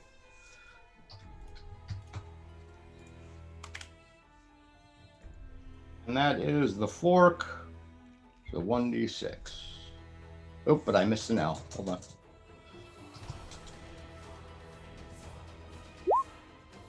So for another 3. Oh, okay, so Cutter, you are still affected by exsanguinate. You are currently vomiting up blood and ichor. You can do nothing except that you take an additional 4d6 at the start of your turn.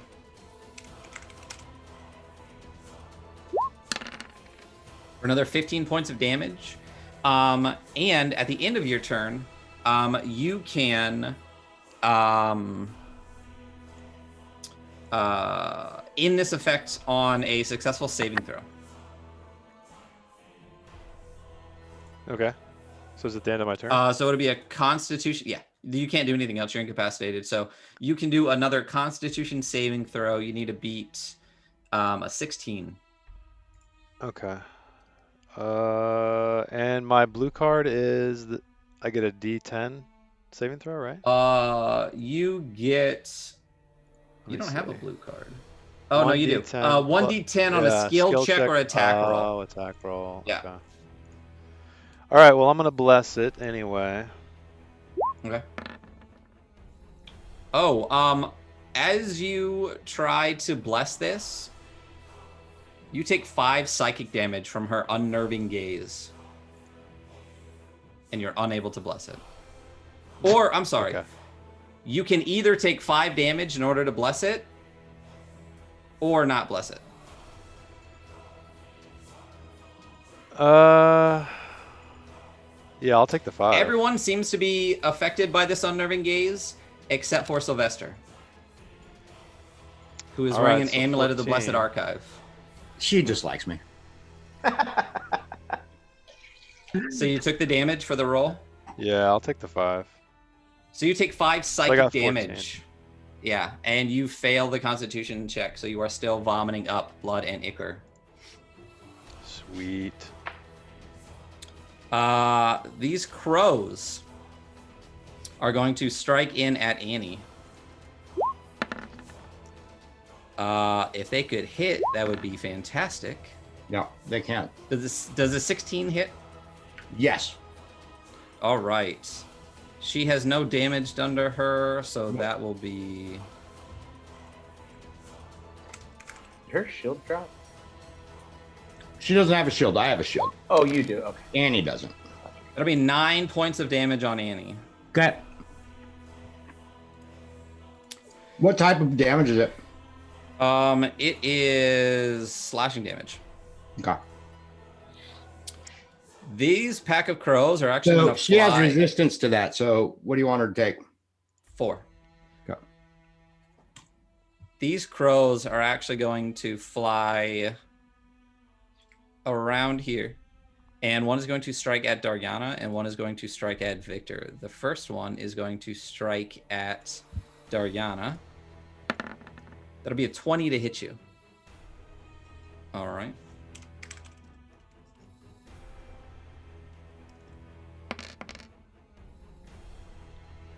That'll be 8 points of damage as it claws into your face. And Victor... Oh, didn't need to roll the damage. I need to actually roll to hit you. Pretty sure Victor's shield is still up, so they'll need a That would be a 24. 17, so it will miss on you. Daryana, you are up, and you have 2 murders of crows right in front of you and Victor next to you. Nolan, you're up in a little bit. Can I see Cutter? Yeah, you can see him beyond the statue. This thing would have definitely run and huddled over against this wall, so he's right there. So you can see him. Okay.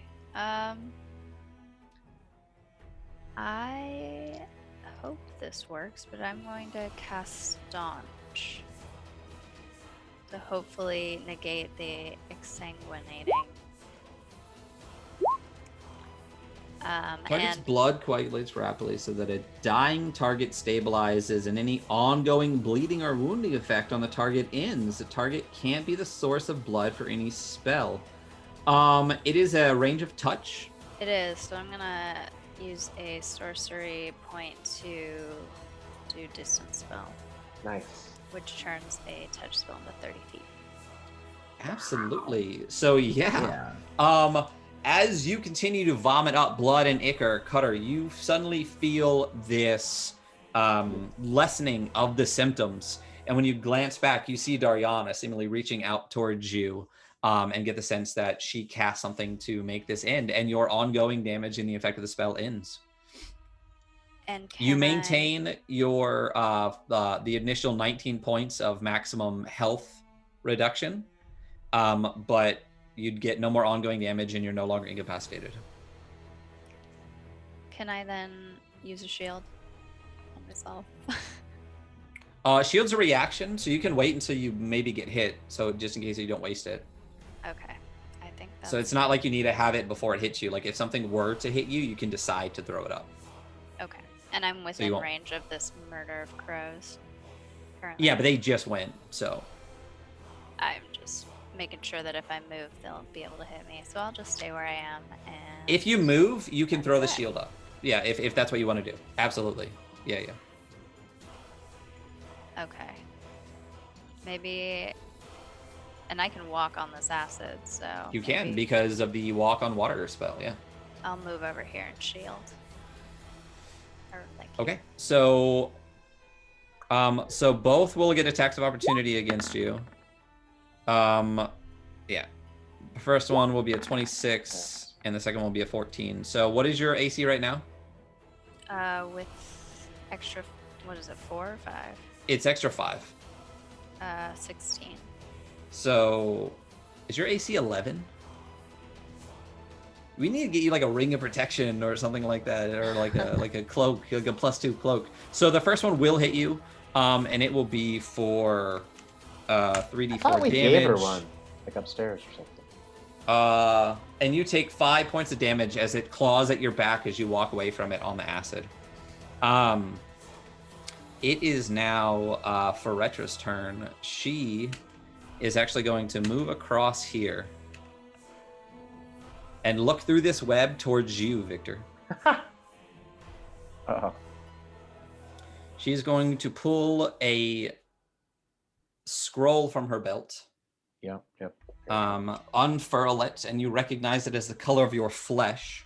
Ugh. And she is going to cast...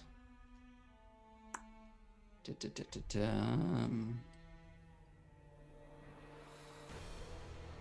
me find the area that I wrote all the spells that you gave her down at. I gave you 2 monster spells. I gave you harm. Yeah. And I gave you. Oh Plague yeah, on so Insects. it's for sure gonna be harm. Yeah. Um, Yikes. There we go. so she unleashes a virulent disease at you. Counterspell.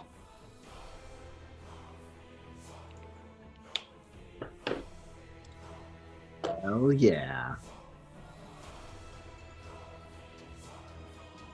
Okay. What level are you casting at? 5th. At 5th? That's what he's got to cast it at. All is Yeah. spell. I'm a warlock. Oh, He's a warlock. so then throw a counterspell out because this is above 5th level. Oh, all right.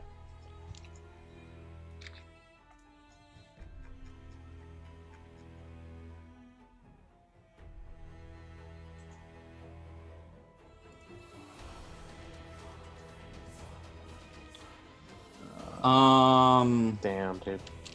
If it is a casting of a spell of 4th or higher, make an ability check using your spell casting ability. The DC equals 10 plus the spell's level. On a success, the creature's spell fails and has no effect. So I need you to roll.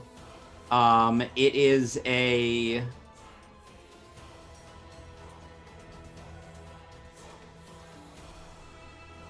make an ability check using your spellcasting. So it's just whatever your spellcasting modifier is. So that would be charisma. I need you to make a DC 16 charisma saving throw. Wait a minute. When you cast a spell using a spell slot of 4th or higher, the interrupted spell has no effect if its level is less than or equal. Yeah, that doesn't matter. So I need a DC and I'm 16. casting it at 5th. Right. So wait.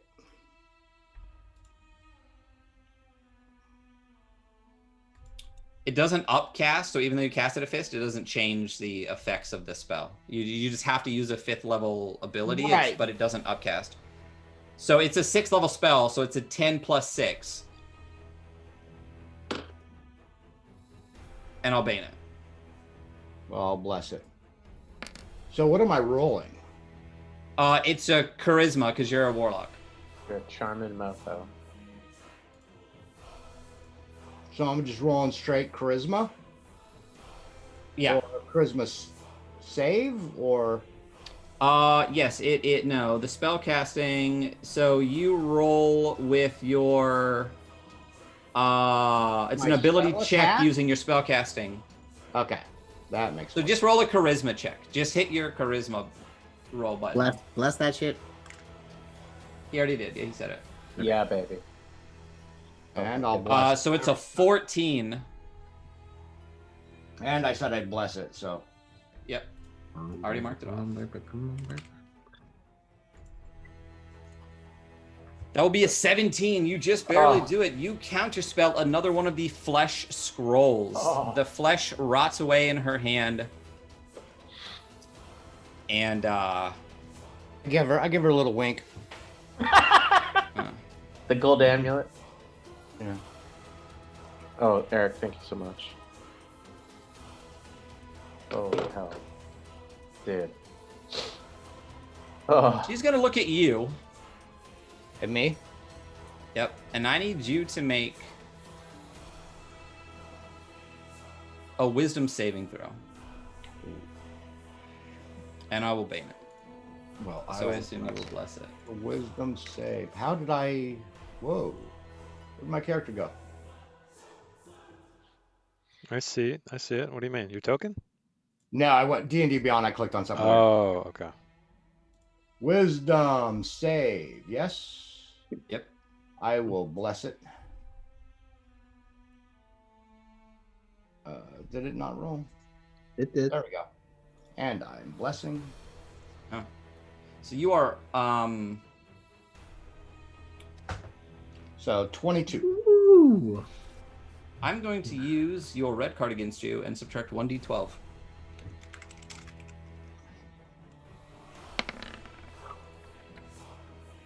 So 20. Right, no more red card. Nice. Awesome.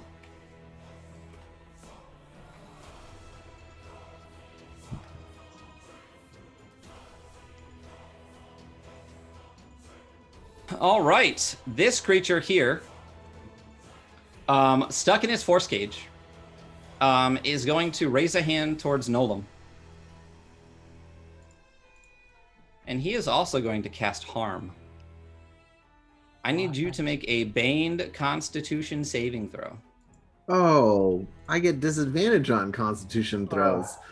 Counter spell if I can. You cannot. She gets bad. He's a big boy. All right, sure. What level are you? Well, counterspell is a 3rd level spell, so I need you to roll an also baned DC 16. Is your spellcasting charisma for sorcerer? So just a charisma check. Baned by a 4. Okay, so It's just a straight I'll- charisma check. Don't, Okay, don't I'll- forget to bless. Don't I'll forget to bless bless. it. Mm. Mm. Oh God, what did I do? Oh, yeah. it's not gonna Your matter. counter, so he chooses to ignore it. And the spell does go off. Nolam. Let's Bag of take a look at dice. those. Bag Hold on. of dice. Hold on. First off. So you baned me for 4, right? Mm-hmm. Okay. So here's my bless for this. 2. And then here is my Constitution saving throw With disadvantage. with disadvantage.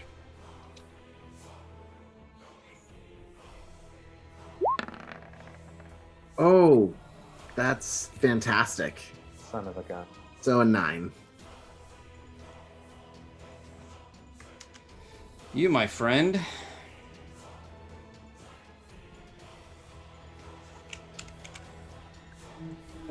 Janelle, you're the best. Let's see what helps me out here. Oh, Wow, Bag. that's a Take lot of dice. 54 dice. points of necrotic damage. Oh,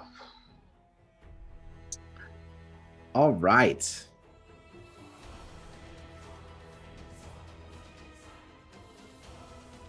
Wait, I could have cast my counterspell at a higher level, right? Doesn't have to be a 3rd, does it? So if you cast it at 4th or higher, if it's below 4th level, it auto fails. You can't upcast the save. Oh, okay. So if it's 3rd, if the spell being cast is 3rd or lower, it auto fails. If you cast it at higher levels, when you cast a spell using a spell slot of 4th level or higher, the spell auto fails below the level. So Okay, so it wouldn't have mattered. No, I mean unless it you depends. cast it at Like a Level. 6. depending on what level 6 you cast it at. Yeah. If you cast it at Yeah. 6th or 7th level. It's okay. It's okay. alright. It's all right. Oh man. So where are you at? Looking a little rough. Still walking around though. Okay. And back where you belong. Peter's just gonna ignore that and walk away. And he's actually going to dash. So I'm gonna get an attack. I'm assuming he can't get a reaction attack against me with the force cage. No, yeah, you just walk away from him. He can't So- get through it. He can cast a spell, but he can't hit you or anything. Yeah, so So it's just the crows. just the crows, yeah. That's gonna hit me. Yeah.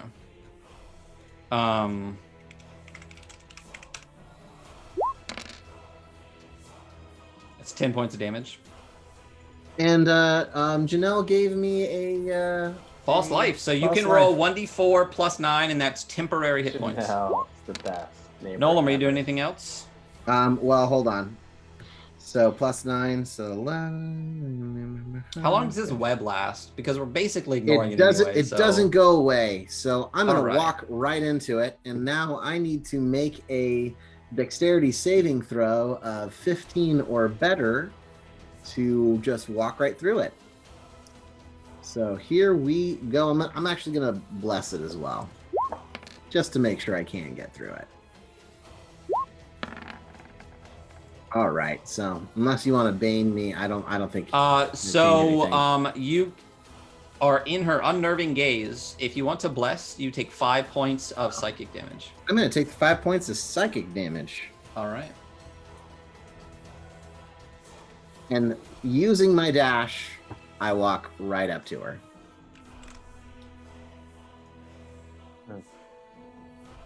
So you saved for the web that you put up? Yes, I did. It's a 15 to get through it. Gotcha. So there, I will say that there is a massive hole in the web on this side now. Basically, it's yeah. basically torn and shattered and Yeah, you can make it Barely- barely if you want. Yeah. yeah. I'm just gonna. No one fuck. Everyone's got abilities to get past it anyway, so I'm just Yeah. gonna fucking delete that thing. So you are right up on her. And I'm going to use the Ankh. So You- as a bonus action. Right. Yeah, as a bonus action, you can just if you want to use the power of the Ankh. Yep, I'm gonna do that. Okay. So it crumbles in your hands. You are surrounded by a golden glow. and you are immune to all damage until the start of your next turn. Excellent. Excellent. Okay. Sylvester, you are up. Okay. So I'm not muted. Good. Okay. I'm going to slide over to here. And what's my range on this thing? Hold on. Oh, yeah. Cool. I want to cast Sickening Radius, like way up there. So it should hit Statue Boy. Should hit her. It might miss Nolam. Might not. It'll definitely hit Annie, but it should miss Dariana. Want me to throw it, display it up? Yeah, display the...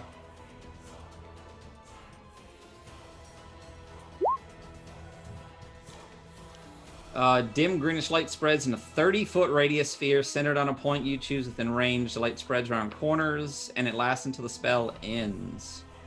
Its concentration up to 10 minutes. When the creature moves into the spell's area, the creature must succeed on a con save or take 4d10 radiant damage, suffer 1 level exhaustion, and emit a dim greenish light in a 5-foot radius. This light makes it impossible for the creature to benefit from being invisible. All right, so you basically want to cast it into a space that's going to hit... Yeah, like basically right up there, and 30 foot should hit. It'll hit Annie. It'll hit that guy. It'll hit her.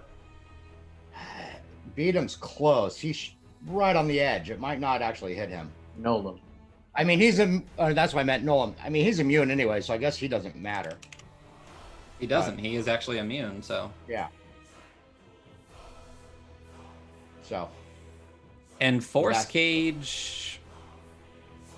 Now, it's not the solid wall one, because I had to do the 20, so it's got little half-inch things, so it'll go through there, I would assume. And it's just a permanent thing. No, well, hold on. You gotta... That's what I'm trying to read. Oh, Force Cage? Is there There's not concentration on? No. Yeah, that's what I keep There's looking at. It keeps not. saying it's There a is broken spell. not. Whoa. We'll just say you are carrying around 1,500 gold worth of ruby dust. Which realistically, you have 5,000 gold worth of gems. Yeah. Oh, The yeah. gems. One of the Crionite or whatever. But I mean, if you're gonna target it there, we'll say it just misses Dariana. It hits Annie, Nolam, which is immune to the damage, but not the other effects. Feretra and this creature. So they're all... When a creature moves into the spell's area for the first time on a turn or starts its turn there. So it does the save at the start of the turn. So it does nothing right now. So let's get a 30-foot square and draw it. Draw a shape. We'll make it green. Someone mark me how wide 30 feet is, because I'm terrible at this every time. 5 from the edge over here. 5, 10, 15, 20, 25, 30. That's just half of it, right? It's 30 feet and then 30 feet, so it's 60 all the way around. Yeah, so... But like part of the radiance will just go into the wall because he's casting the center of it. Yeah. Like his center of the circle is like way up there on the wall.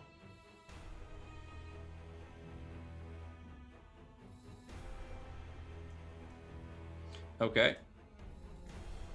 So it's actually way bigger than that. So it's basically all of this. And then you said you wanted to put it... right. Is good. it 30 feet from edge to edge? Is that what it is? I'm so terrible at fucking math. 30-foot radius. It looks right. It looks correct. Yeah. Yeah, radius, not diameter. So you can cast it, halfway on the wall. So we'll say it's basically here. Oh. Wait, no, that wouldn't be the middle of it, though. So The what middle he's of it saying, is- Ryan, is like he wants to. You have the center right there. He wants to put the center like right up, way up here. Yeah. Yeah, so that's the center. I'm pointing at a thing you can't see. So that's the thing. And I move it up. So the center of it would be against the wall right here. That's what he can target. So we'll say, boom, right there. Okay, that's about what I figured. Yeah, okay. I'll be nice and missed Ariana by 5 feet. There we go. That's about what I measured out, so that's So at the start of their turns, they need to do crack's Constitution worth. saving throws or take the 40-10 radiant damage. Okay, Sylvester, you doing anything else? I'll move back there. There you go. Victor, you are up. Victor's curious if this thing's gonna damage her. So the hammer comes in. Okay, It's gonna try to hit that beautiful lady. gotcha. Did I tell you what your amulet does, just so you remember? Because I'm You did not There's at so much all. going on. You I did not. can't bane you. Oh, okay. What? You have a periapt of the baneful. You are immune to banes. Right on. Okay. Cool. I'm feeling good. So he's gonna see if this hammer works on her now. It didn't seem like magic worked earlier, so he's got to go. Let's see what happens. So he rolls and I'm gonna put a little bless on it just because she's got a high everything. So he rolls a dirty 30. Gotcha. As a reaction, I'm going to spend 2 banes. Oh, because you can't use them. That's great. I can't use them against you. Yeah, that's awesome. That's so cool. And she is going to trade places What? with this murder of zombie crows. Oh, that's awesome. So the zombie crows take a 30, What? and you can go ahead and roll your damage. Yeah. Oh, god dang it. Again, a crap. Wait, that doesn't make sense Six. though. Oh, that's not right though. I gotta put another D8 in there. I pressed the wrong one. So it's 6 plus 8. Because it was 2D8 because I 14. cast it up. Yeah. Sorry about that. All right. So that No was worries. his bonus action. Wow. And she's over there by Dariana now, huh? That's interesting. Okay. You know what? He's gonna actually. Oh gosh, this sucks. Okay, he's gonna use his same thing, the Toll the Dead. So he kind of reaches out again. He's hoping that he's not sure if crows have ears. But he's hoping they have ears. These two guys are 5 feet away from each other, so it's going to do that Yep. twin kind of Reaper thing. Yeah. Is it wisdom save? That's what you said? It's a Wisdom save of 17 for each murder of crows. Okay. That's the top one, All right, and this is the bottom one. beautiful. Top one succeeds, bottom one fails, Oh, and they're both at full health. okay. So here we go. Should be a 3d8. And it's not missing any let's no. Oh shoot, I'm rolling terrible. 5. On a And 3d8? Yeah, that's what it says. Damn, It says wow. a 1 plus a 1 plus a 3. And then because he knows that she's got that flesh strip on her, and he's got beat him with him. So he's gonna. This is gonna sound weird, but he's gonna come here, 5, 10, 15, 20, 25, and then I guess they can both. He may as well just go through them because it's a swirling crows. So he's just gonna take the opportunity attacks, and he's gonna. Oh, what? I can actually disengage, huh, and go through them. No, you're I can't. you struck with your hammer as a bonus action. You can't That was you can take the disengage action, I The guess. disengage action, yeah, because I haven't cast anything. Oh no, I did. I cast the cantrip. Okay, so I'm just gonna go through them, and I'm gonna take their hits, and then maybe I'll use the shield Okay. again. So I'm The gonna first do one 5. crits you. Okay, 5, 10. The second one crits you. Are you kidding me? Unbelievable. And so that doesn't even matter. Shield does not matter, right? No. So that's awesome rolling, Ryan. Congratulations. I get to crit with a crow, so I'm really happy about that. What I mean. Still. So the first one is 22 points of damage as it claws at your eyes as you go through the swarm. The second one is another 22. 4 times 3 is 12. So you take 44 points of damage as you fight your way through these murders of crows. They appear to be mostly made of bone. Feather and flesh has been rotted away from them. Their eyes are glowing red. They appear to be undead crows. Wow. Okay. Well done, crows. Yeah, and that's everything. Okay. Annie. So She what's her starts name? her turn in the sickening radiance, and she needs to make a Constitution saving throw. Right. If you start your turn. Yep. Okay. -2. Oh, did you use Bane? I did, in fact, bane it. Well, she's gonna bless it. That's what I thought. Con. Hold on. +1. Oh, and I will. I have to still bless this because. Cutter, you're up next. So 21 minus your 2 is Yeah. a 19. That'll. I believe that beats your saving throw. It ties my saving throw, which succeeds. My spell save DC is 19 now. Oh, you got a 21. Yeah. Oh, minus mine. Yeah. Yeah. Okay.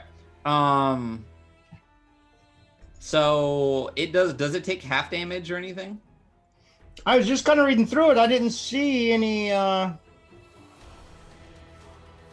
No, when it enters the spell the first time or it starts, it must save. No, doesn't say anything. Okay, cool. Cool. Yeah. All right, so what is she doing? So she's going to attack. What's her name right here next to her? Okay. Because we don't like her. You know.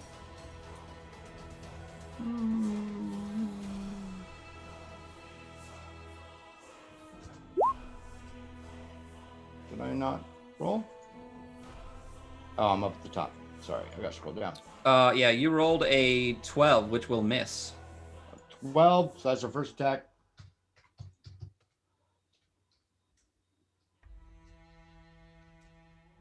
And both missed. All right. And then she's gonna move right there. She can't move into her space. Oh, is she that big? She's flying. She's up. Okay, well then let me move her. So she's what, like above her? Yeah. Okay, And just out of my radiant thing there. gotcha. Okay. Cutter, you are up. Okay. Is this giant ring something I can't enter? You see a green light emitting in this area.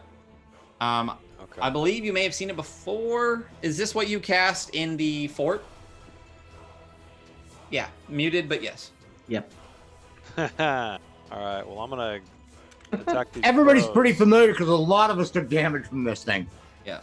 Yeah. Like Ryan has like a italicized someone other than Ryan. Wait. doesn't. It's gonna kill me. You will have to. Yes. You will All right, take well, a bunch of damage. All and right. stuff. I'm just. He's undead. I'm just. Oh, it's an undead thing. I don't know. I'm guessing. Sure, just listen to her. No. Just listen to her. Uh, I'm just gonna move over here and end my turn. Okay. Do you want to take the dodge action or anything? Yeah, sure. I'll take dodge. All right. These crows are going to go in these two directions. One will again attack Victor. That will be an 11. I assume that missed. One will attack Sylvester, which is a 13. I'm pretty sure that misses. These two batches of crows need to make Constitution saving throws, I believe it is. Yeah. I think he said his spell save was a 19. Yes. 19. All right. So we'll do the one that's deep into it here.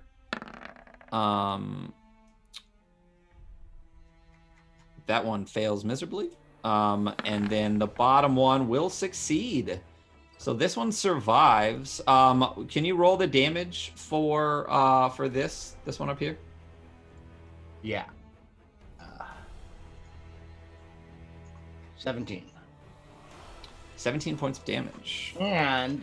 But it also Has 1 level of exhaustion. yes, and it emits a greenish light in a 5-foot radius. So this murder of zombie crows is all now emitting this greenish light, and it has disadvantage on ability checks. Yes. This one is going to fly out of that radius here, into the space where Annie is. Let me just move it to back. And it is going to attack Annie. That'll be a 23 to hit Annie. Annie is hit.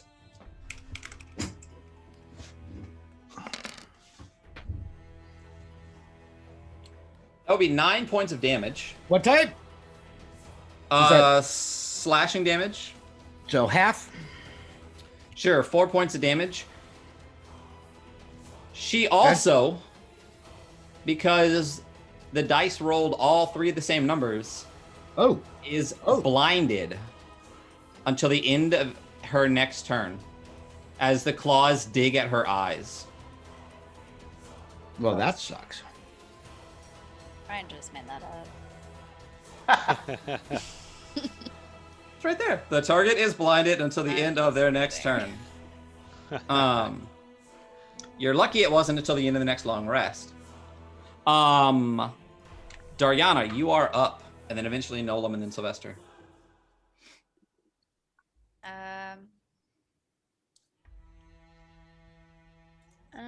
I am going to see Firebolt. The 2 closest crow murders. You're gonna hit these 2? Yeah. 20. Okay. Firebolt.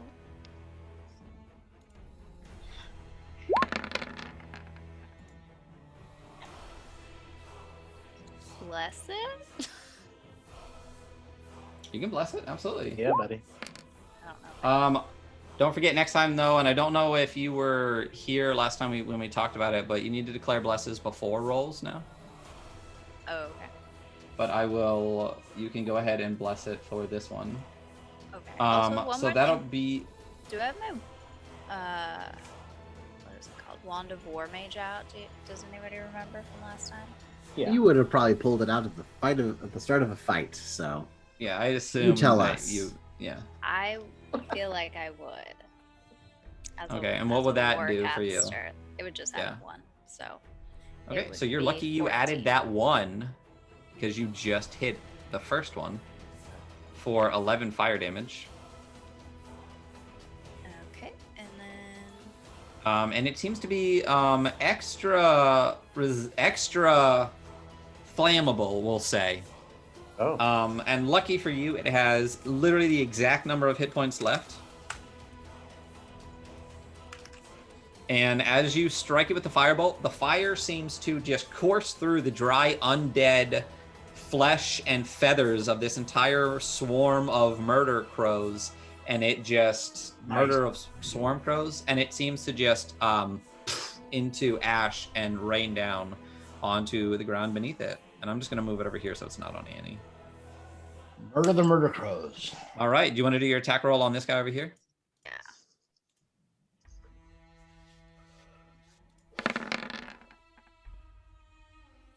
A 20 to hit will definitely hit for 16 points of... Okay. So a number of the crows seem to burst into flames as you strike this. But there is still a good bit of the murder flock left after you strike it with your firebolt.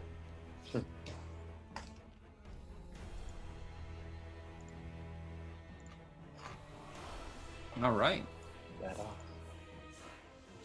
off. She is going to move to right here. Do you want to do an opportunity attack? You get 1 against her, Sylvester. I get 1 or Annie gets 1? Annie gets 1. Did Yeah. she take damage going through that circle? Oh, she would have walked around it. Oh, gotcha. I just moved up. Like she would have just come straight across. So yeah. And I'm gonna go ahead and bless as well. Okay. I called it before I rolled. Yep. So 21. You just barely hit her. All right, and that would have been a where? Oh, wrong one. Oh, there she is. Annie. With her, I guess bite. Okay. Yeah. Come on, Annie. Because you couldn't do a roll range, right? It has to be a. No, it has to be melee. Yeah. Okay.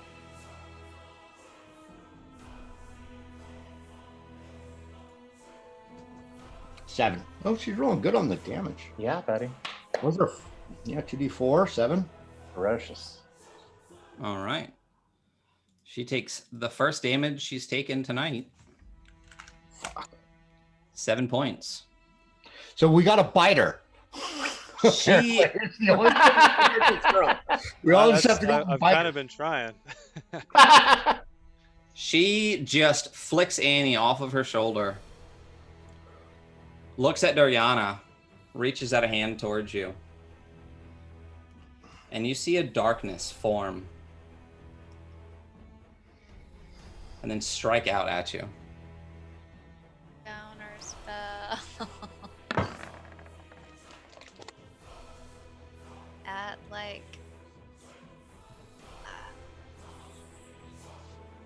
fifth. You don't need a counterspell. It's not a spell. And it misses. Hmm.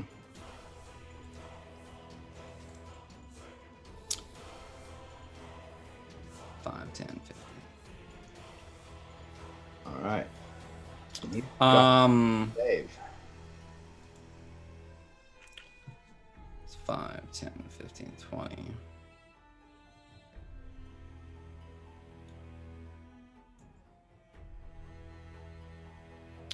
She's going to move right here, where she can see Matt. Oh, She can see Victor. there we go. She is going to pull out another scroll from her belt.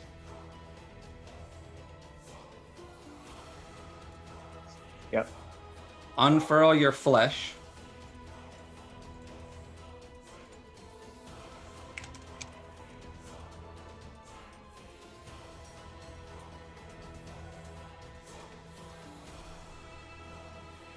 And she is going to cast Insect Plague. Yeah. Okay, now can I counterspell? Fifth You absolutely, you can sure try. What level are you going to cast it at? fifth. Go ham. You're going to cast it. Can you put it into the VTT? Yes. Can I bless it? Yeah, no, I'm gonna Absolutely. bless it as well.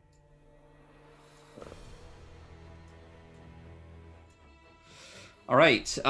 When you cast a spell using a slot of 4th level or higher, the interrupted spell has no effect if its level is less than or equal to the level of the spell slot you used. As she finishes reading it, it crumbles in her hands to no effect. Oh. Are you kidding me? That's awesome. It's a 5th level spell. Oh. At this point,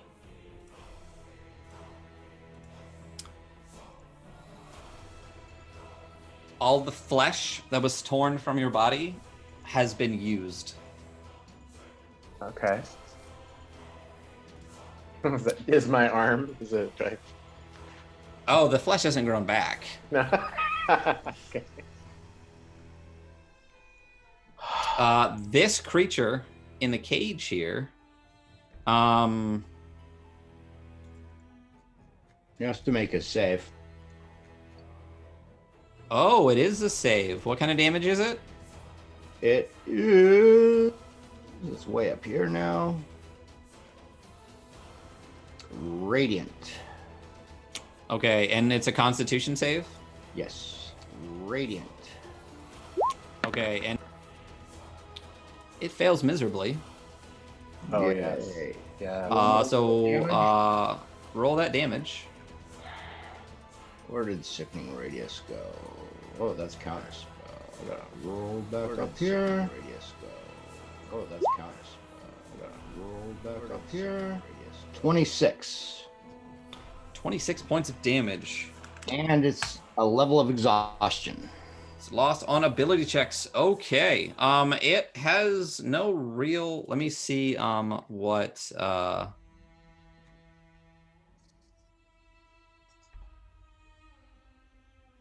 And it can't leave. It can't. But it can cast a spell.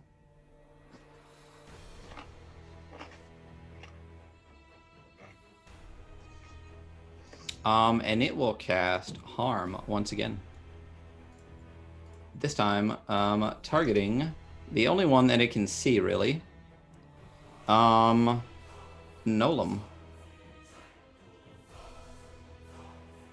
Oh boy. So gonna bless it. Obviously. Yeah. It's a Constitution save. You will definitely get baned. Mm-hmm.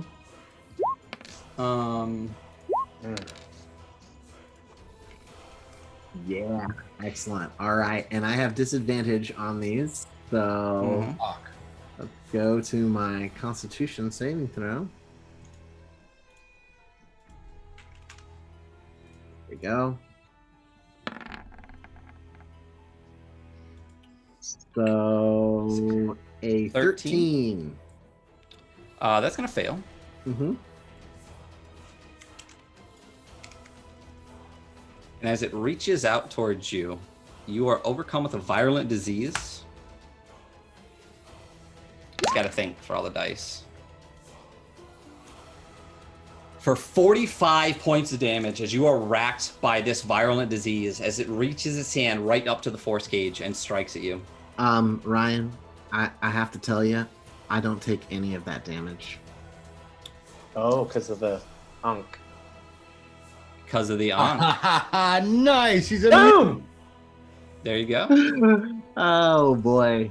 I thought you were gonna say I have to tell you I'm down. I was like, oh like- Yeah. I like how Andy No. built up the dramatic pause like a DM. No, that was no, no. brilliant. Hey, I don't take any of that Yeah. damage. this creature would not know that, and now it is your turn. You need to Oh. make a Constitution saving throw. Does it end at does it end at the beginning of my turn? That for the effect of the Ankh, or when does that? The effect over? of the Ankh ends at the start of your next turn, so you are Okay. now not immune. Yay! Okay, so But you can walk on acid. yeah. So here's my Constitution saving throws for the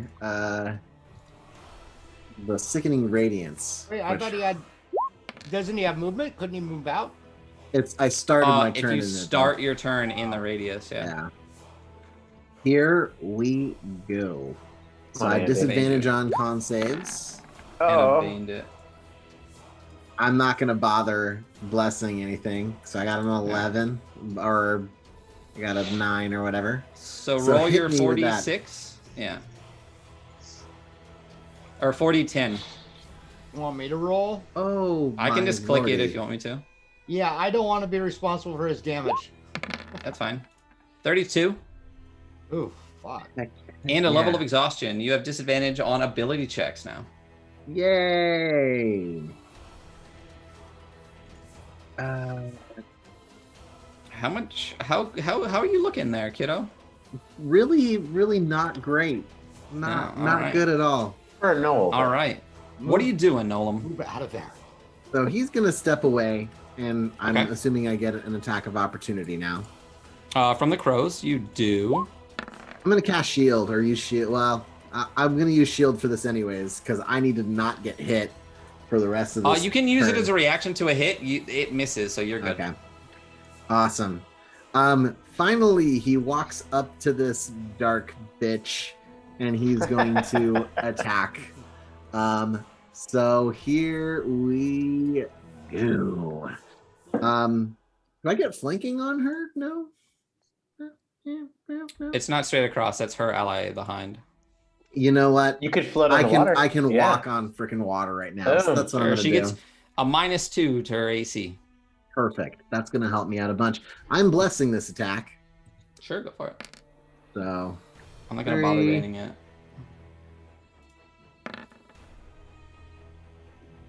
What do I got here?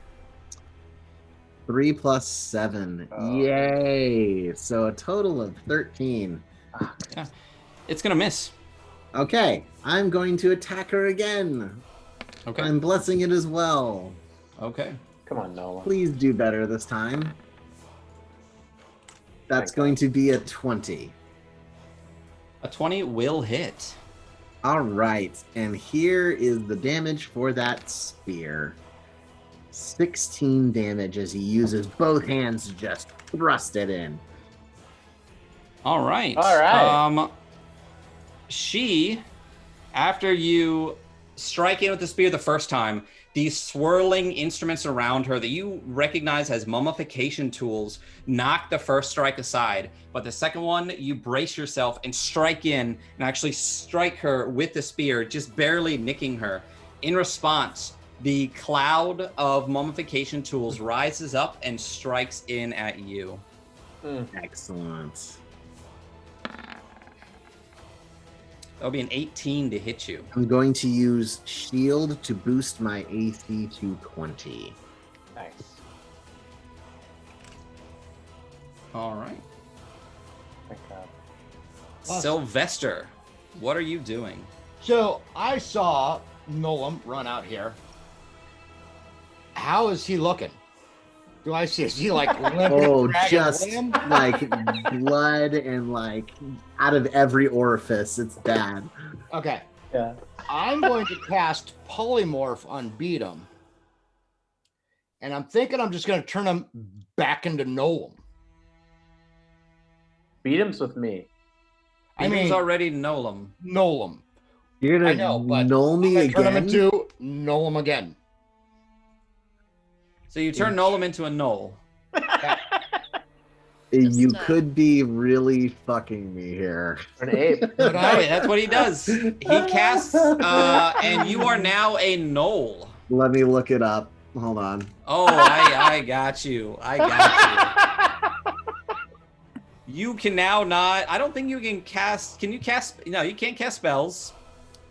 Your hit points are 22. oh, fuck. There you go. Yeah. D&D Beyond sheet there for you. Oh, yeah, I got So it. Nolam, you are now an actual Knoll. Yeah.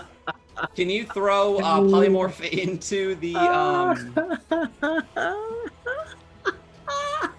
Can you throw This is polymorph in awesome. there so we can see all the things that it gets to keep? Oh. Nolan. I barely knew you. Well, those are false hit points, though. Once you go to 0, you'll go back to you. Interesting. Okay.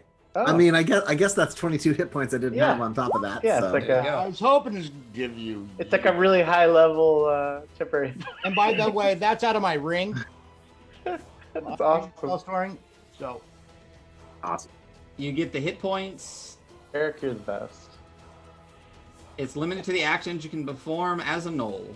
You can't speak, cast spells, or take any actions that require hands or speech. Yep, you are actually a Knoll. I'm straight up a null. Excellent. Yep. oh, All right, whatever. Vic- 22 for hit points. Sorry. I should- Victor, That's what are all you right. doing? Don't get a null in the chat. He can bite. He Grade can eight. bite. Yeah, So Victor's gonna the hammer. roll for Knoll. The hammer comes down. Hopefully, finally hits this lady. Let's hear it. I know Go I for it. cast it at the higher level. Learned this the hard way last time. Scroll down forward. All right, here we go. Come on, baby. That's 18. Yeah, that's going to. She disappears again. That's actually. Yeah, it'll just hit because she's flanked. Okay, cool. So this is an interesting one, Ryan. So he's going to do 13 points of damage, but if I'm interpreting this correctly, Touch of Death works with melee spell attacks because it's melee. Yep. So he's going to do the 13 plus 31 using the Touch of Death. Kind of he whispers Chernobog's secret can't- name. What? You can't touch a death through your spiritual weapon. Oh, because the way I read it was any melee. Okay. All right. I don't believe it's you making the attack though. So, Yeah. Okay. Because I thought it was the same as like if I do a spell, like because when I do decay, it works. But I guess that's because I'm touching. You're physically touching it. Yeah. Yeah. Okay. Like you need to be in melee. You cast Gotcha. Okay. a spell. It would be like trying to cast through like No Dancing worries. Sword or something like that. Yeah. No worries. Yeah, Okay, yeah. so that's my bonus action. Then just because like I think we're gonna need more of Victor's skills, he actually kind of says a little prayer and casts heal on himself, and is gonna get 70 hit points back. All right. I'll get him back in. Let me read this out loud because this actually might change once you see this. So, when you cast a spell, you can make a melee spell attack against a creature within 5 feet of the weapon. So it says you. As a bonus action on your turn, you can move the weapon up to 20 feet and repeat the attack against a creature within 5 feet.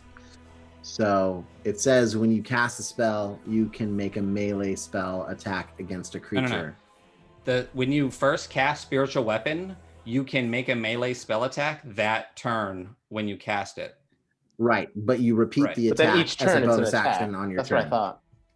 Right. So he has to attack as a bonus action with the spiritual weapon, and he uses up his spiritual weapon. But I thought though, because Touch of Death works with like any melee, like whether it's spell or weapon. But it's okay. I'm cool. I'm cool with it. I've never used it that way before, but it was. Yeah. Yeah. You can't. There's no. No. No worries. You created. It's not even like you're concentrating on this spiritual weapon. You created this thing, toss it out into the universe, and it is now a thing. So to cast through it, it's not like you have a link by a familiar or something like that. You're in no Gotcha. way linked to this thing except controlling it. So I would rule that you need to melee it. Gotcha. And I'm just gonna move 5, 10, 15 without disengaging from them, but so where she can't see me, and where I'm not Okay. in the light. So I'm right there. That'll be it.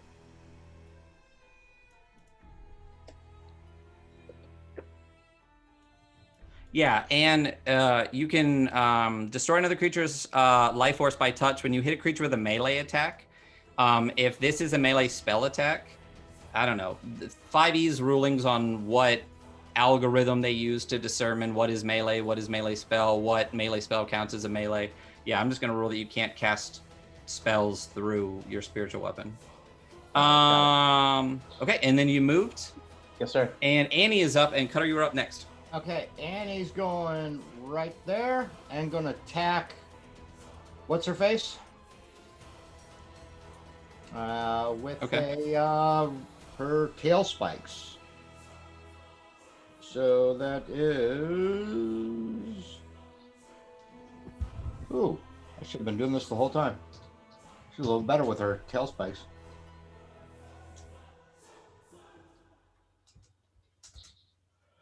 Ooh, crit fail. That's her first attack. She gets 2. Okay.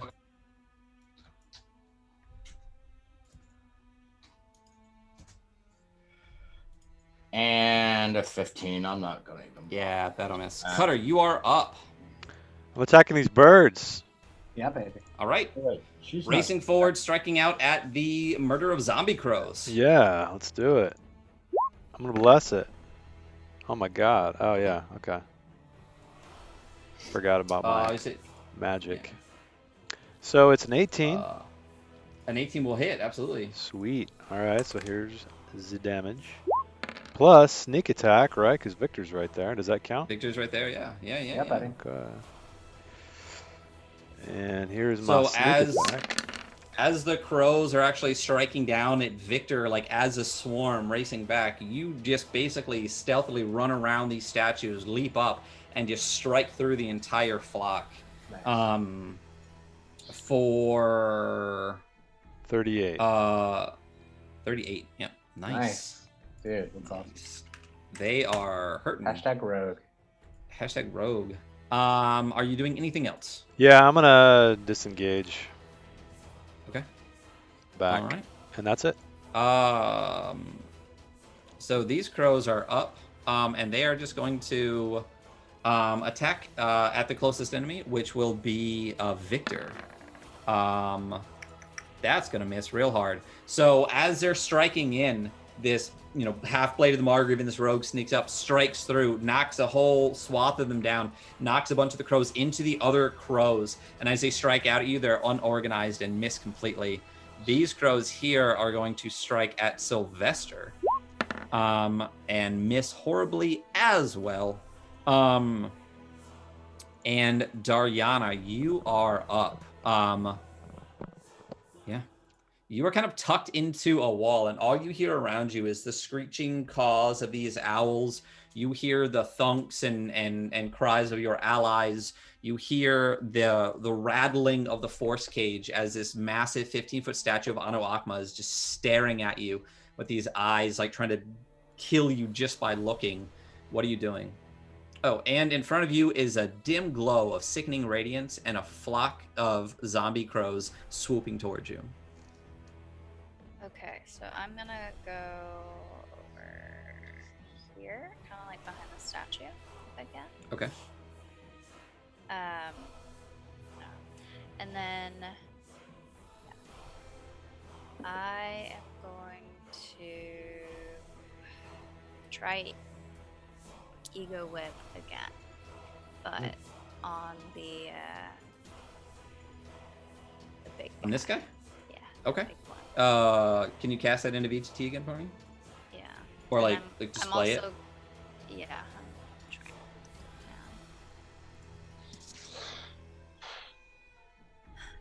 And then I'm going to heighten it, so he has disadvantage for saving. Okay. And what kind of save is it? Intelligence?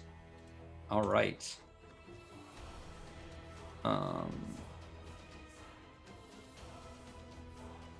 That's just a +1. So disadvantage. Oh, he's definitely going to fail that. So he is filled with despair. And it now has disadvantage on attack rolls, ability checks, and saving throws, and can't cast spells. Wow. We can't deal with another harm. Let's give it Whatever that that. spell was. It's also got a level Alright. exhaustion already too. Oh, yeah. So it's got ability checks. Yeah. So at the start of its turn, it'll have to save against it again for another level, huh? Mm-hmm. All right. Yeah, that thing's. If we leave it alone at this point, that thing's fucked. Is it safe to assume that those crows are pretty much toast since they've been exploding? Yeah, we got this chick to deal with them. We haven't done Yeah. much. I think Cutter and Annie have done the only damage on her. Yeah. Where Yeah. We'll go ahead and say that these are successfully toasted by being in there too long. They should have gone at the start of the last one, but they failed that check, and we can just say they're toast. So we are at the top of the round. It is this woman's turn. It is 10:07. we got to finish this.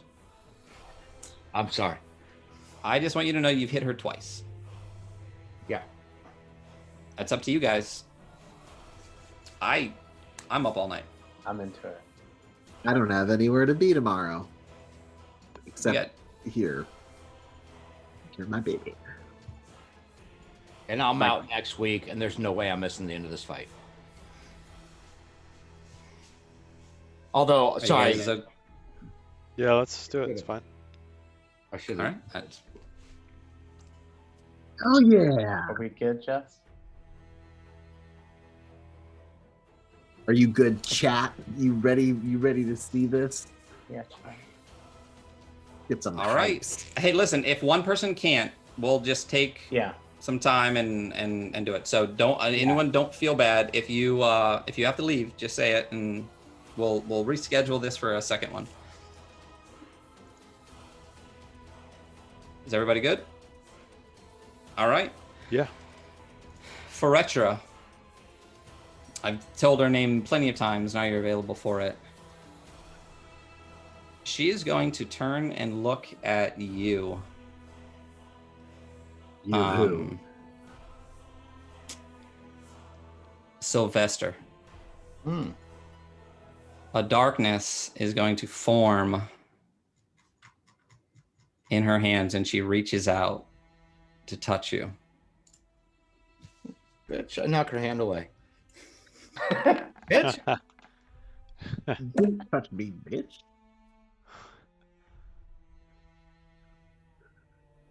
Like that. And you knock her hand away, apparently. The darkness dissipates. She is going to disappear from your sight. I heard something planned with her right next to me.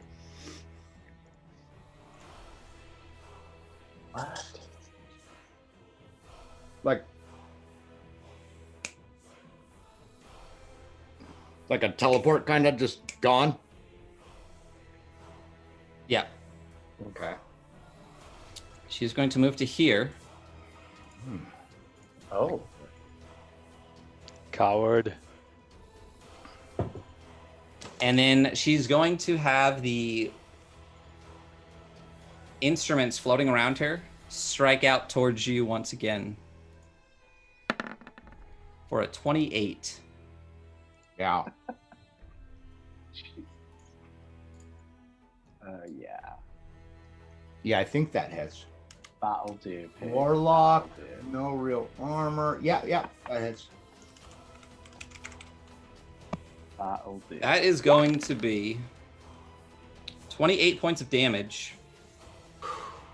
And it strikes out in a cloud, and every creature within 10 feet of you also takes 28 points of damage. Including Annie? Including Annie. She's gone. What about those crows?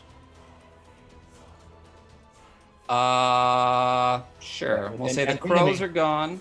Yeah, okay. We'll say Annie's gone. Oh. Nolam.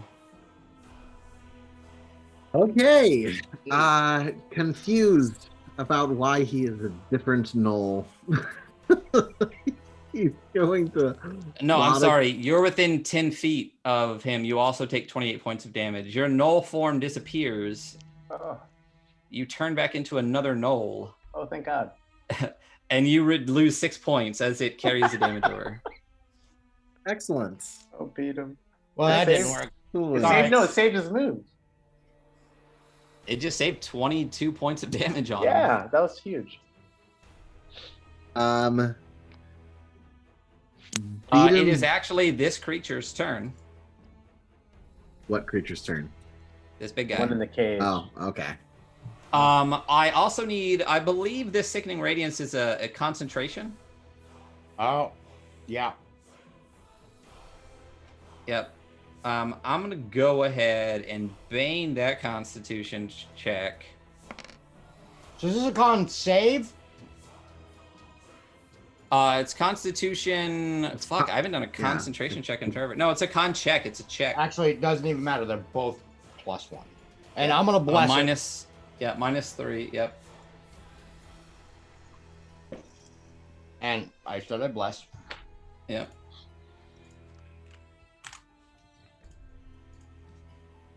So there you go. 20. A 20. Yeah. So you continue to hold concentration. If I could roll well at all on any time I do boss fights, that would be great. I've been rolling kind of on fire, to be Yeah, honest. you've been on Yeah, fire. oh yeah, Thank God. I'm aware. Yeah. I'm super aware of that. So Nolam, now it is you. Oh, I'm sorry. He has This to do a creature, He has to do another a- save. it's a con save, right? Yeah, and he has disadvantage, I believe, now. He does disadvantage on ability checks. I don't think it's saving throws yet. Well, wait. So he has a level of exhaustion. Yeah, and what first level Dariana- exhaustion. What did Dariana do though? She did something to him. Ego whip. Yeah. So I don't Ability think checks and saving throws. was that part of Ego Whip. Yep. All right. So yeah, it's got disadvantage, and it only has. Oh, it's Constitution though. Yeah. All right, disadvantage. 17. I believe that Nope. fails your 19. Fails. So here So comes- it. So roll the damage, and it has a second Nope. level of Fails your exhaustion. 19. Fails. So here So comes- it, which now gives So roll it the speed damage, hat, and it has and a now second it's got level of a 24. exhaustion. Fails. 24 So more points, which of now damage. gives So it roll the speed damage.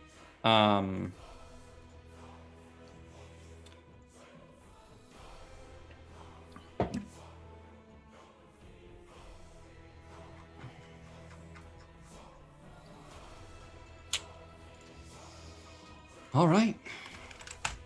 I think it was put in a box, huh? So, Nolan, sorry, now you're up. Nolan plods along, gives a look to Sylvester. Globs of blood just pouring off of him with every step as he trudges over to this woman and swings at her with his spear. Okay. Oh, no. Here we go. Blessing him because use him if you got him. So there's that, and spear attack for 21 will hit. 21, Yeah. and two-handed thrust in there. Oh, for 7. That was not great. And he follows up with another attack, which he's also going to bless. I forgot the rest of my blesses. 18 and 16 on this second stab.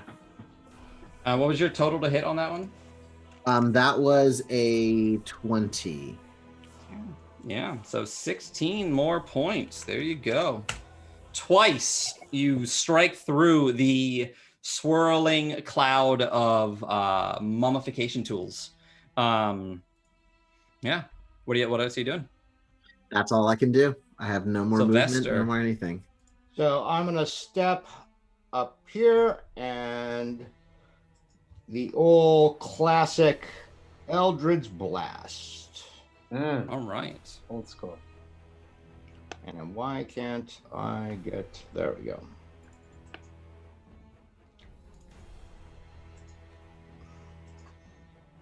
So a 26 for 14. Yeah. 26 will hit. So as the spear thrusts in, Eldritch Blast flies out and strikes through the implements, almost opening up an area, and it strikes her. Next one, I'm going to Blessed. 18. Oh, good call. Ooh, 19. You miss. Well, we know her AC now, don't we? All right. So last one, third one, I'm going to bless as well. Go ahead and bane that one. So 24. And I said I'd bless it, so. And I got to erase 2 more blesses. So she takes another 6 points. 6 points. All right. Oh, I'm sorry. I keep forgetting. Never mind. You're not. You are unaffected. Beat him. I can. Oh, yeah. Yep. I It's took 10 10 points of 10 damage. points of damage. Yeah. 10 points of damage. Oh boy. Are you still standing? Yes. Oh. All right. Victor, what are you doing? All right. The hammer slides over 20 feet. Takes Uh-huh. a shot at her. All right. Go.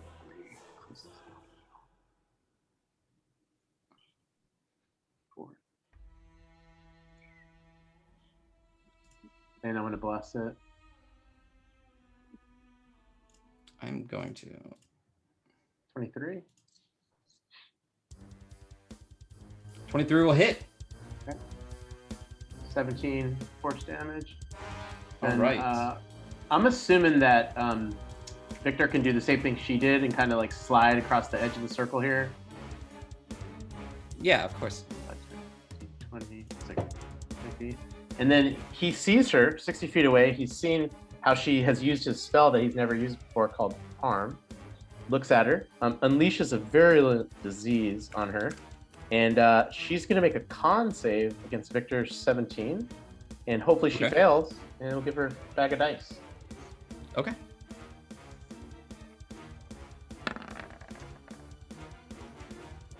Oh, son of a biscuit.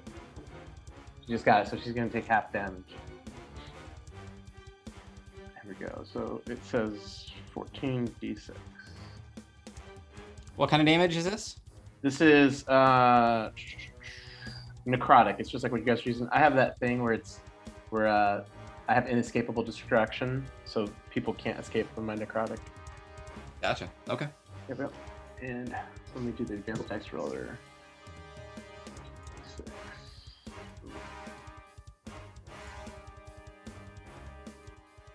on, go high. There we go. Okay, so she'll take 20. So 20 points of damage, inescapable necrotic, a damage she thinks she should shrug off, but somehow she maintains. So I'm wondering, was that why she shrugged off the Toll the Dead in the beginning? Yes. Okay. No worries. So, no worries. Yeah. My bad. I should have said something.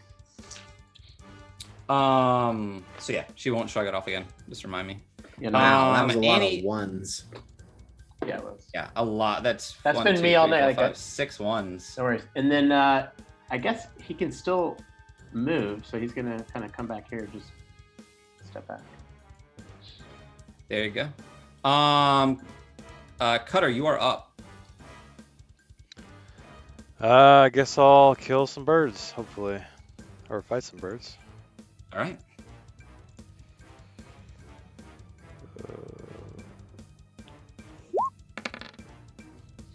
Oh, what the fuck? Sorry. Wrong one. I'm a blessed. 18 will hit, and 7 points of damage. Yep. All right. Oh man, Victor, you So- left. I'm sorry, buddy.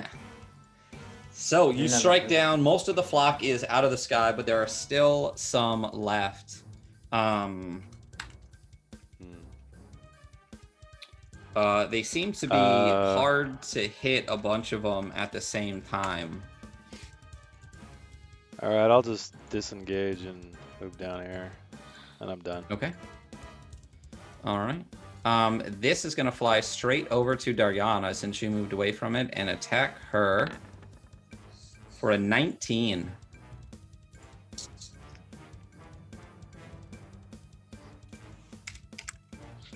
That hits. And you will take 4 points of damage as it claws at you, and it is now your turn.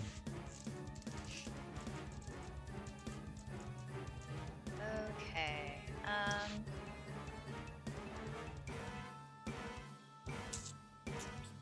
Let's see. Can I firebolt it? If they're right in front of me. It's a range, so you get disadvantage.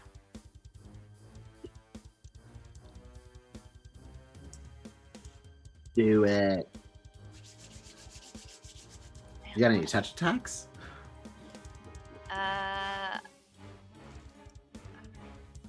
You could bite him. You just bite it like Annie does. Yeah. I guess I could shocking grasp. Fighting works. Yeah, maybe I'll shocking grasp them. Okay, roll that check.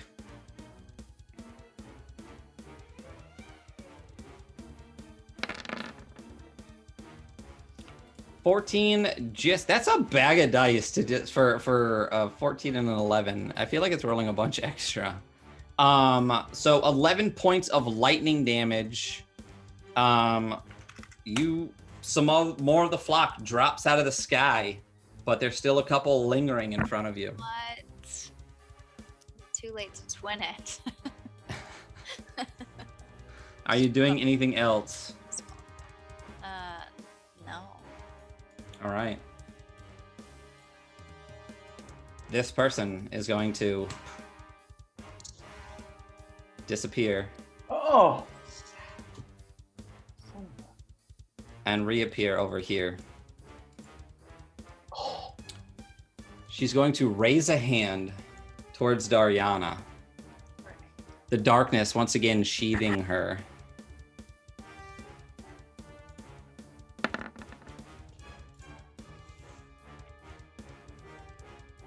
Oh. Shit. I want to counterspell so bad.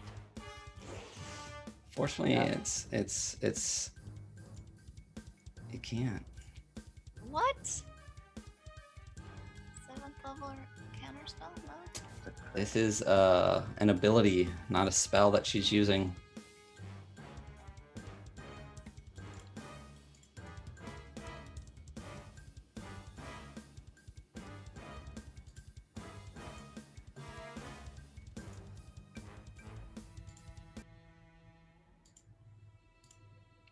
As this darkness surrounds you,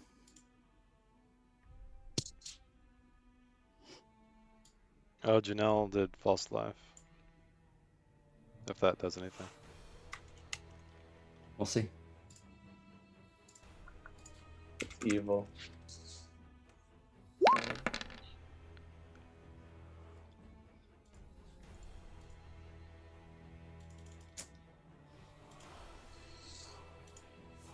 It's a crit. How many hit points do you have left?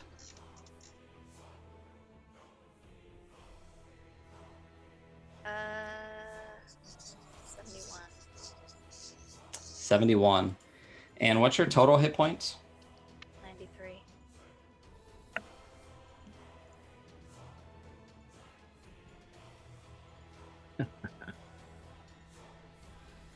It's fine, just kill her. You guys don't need me here anyway. Ariana. Some bullshit right there.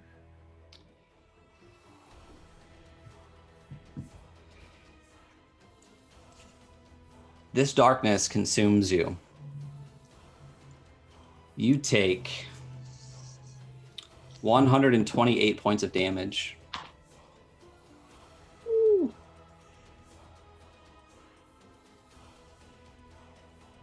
You can take 164, so you're not insta-dead. You just crumple to the ground. And as you crumple to the ground,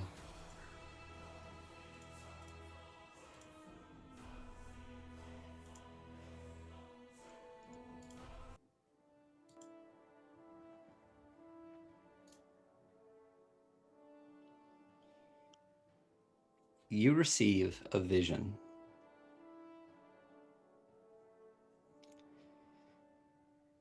You see yourself laying in a casket with your companions standing around you. There's not many other there, and none of the faces you can make out.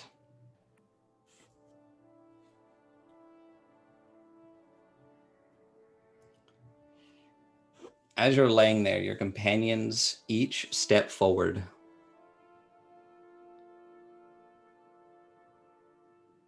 And give an example of a moment in the campaign so far where they saw a virtue of yours come forth.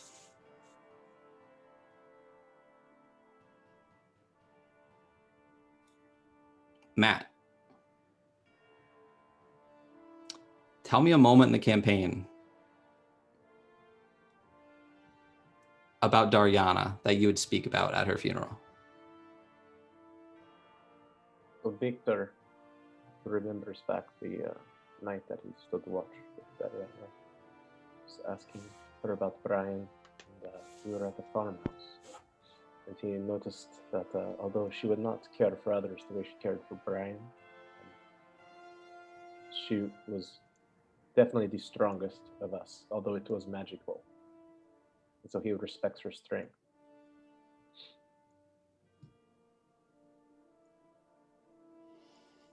Cutter.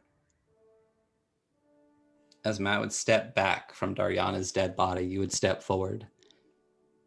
Talk about a moment in the campaign about Daryana. She had good taste. And I step back. Cutter's the best. Literal taste. There's a second pinky missing from another hand. Just Too good. a snack.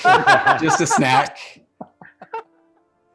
It's like chewing on it. You can't fruit roll up Daryana.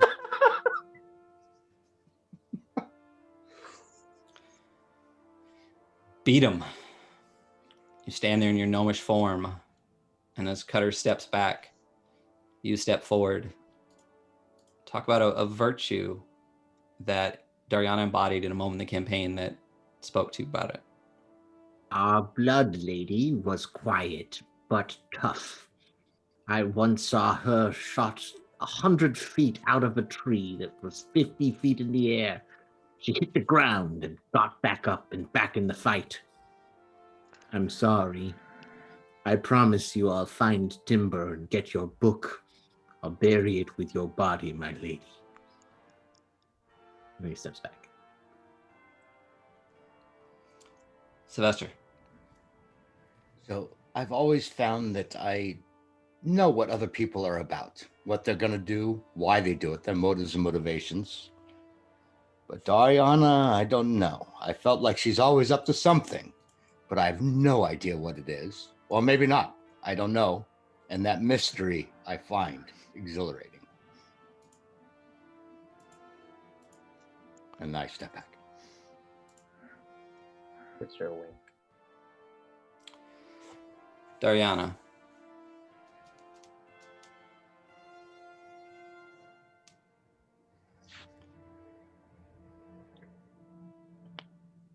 As you're lying there, your life flashes before your eyes. You hear these words your companions spoke about you. And one thing sticks out to you more than anything else. It is a secret that you've revealed to no one and you meant to take to your grave. What is that secret?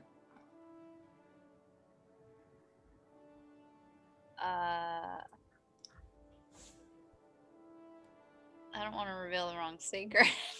It doesn't matter what it is. It's whatever you feel is There's so many. something no one else would know. Oh. I mean, this group probably wouldn't care, but I killed my sister. Yeah, I'm cool with that. How did you kill your sister? I poisoned, well, I gave her like anticoagulants and she bled out. But she was trying to do a ritual with this book, and I wanted the book, and so I killed her and made it seem like she accidentally killed herself because she was like a blood sorcerer also. Mm. And then took the book and ran. Pretty dastardly. Beaton would never do anything like that. This premonition ends, and you find yourself lying on the floor dying in this temple. For the duration of this combat, should you survive the death saving throws you're about to roll, all attacks against you have advantage. Where is she? She's in the upper left corner. Right here. Upper left corner. Oh, okay.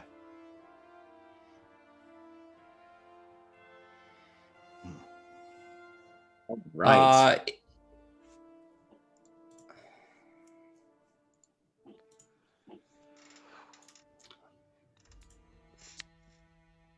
As the battle reconvenes, this creature once again tries to make its Constitution saving throw against the effects of its spell. 2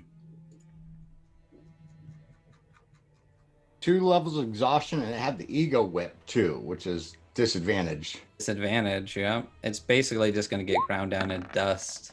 Yeah. Oh, that's a pretty good one. Disadvantage. Well, that's 13 not such a good one. fails. Roll that 4d10 again. All right, where was it? It's way up here now. Oh, that's polymorph. It's way up there. You can just roll 4d10. I'm almost there now. Too late. Oh, I guess not. I can't go up that high. All right, hold on. I'll just do 4d10.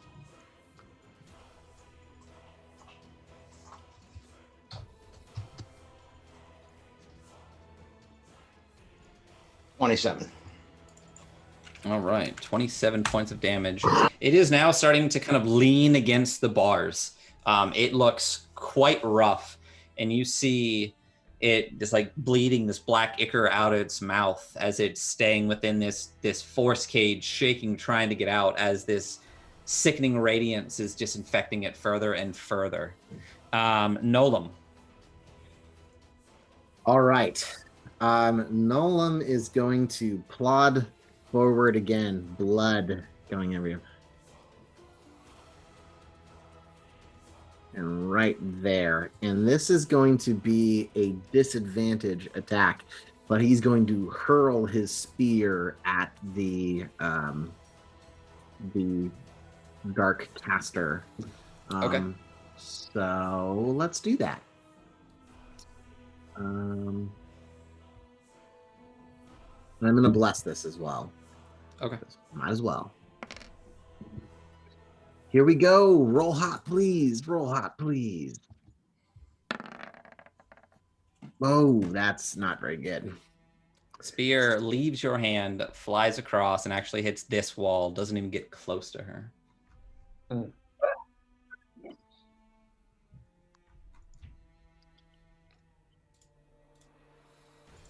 Is that all you're doing? That's all I can do. As a spear flies through the air, Sylvester, she just teleported away from you. Yeah. What are you doing? And Victor, you're up next. Right to there, and Eldritch Blast. Okay. Did okay last time. Oh, I'm sorry. You took an additional 5 points of damage for those blesses. Oh. I am unconscious. I totally forgot about the blesses. Damn it. 22 for 7. 22 will hit. All right. Wow. And I should have called it beforehand. I'm guessing 17 misses. 17 misses. Next one, bless. And here it comes. 20 and my bless. 1, 2, 4. You have 2 blesses left. Yeah. So that's For 8 damage. 8. That's it, really? Yeah. Okay. I must have been keeping bad track. Okay. Yeah, it looks like Victor's still at 10, Jess is at 9, Cutter's at 9, Nolam's at 4, and Sylvester is at 2. You've been swinging away, and I can't stop you from blessing. Victor, what are you doing? At this point, you are unaware of where she teleported to. Correct.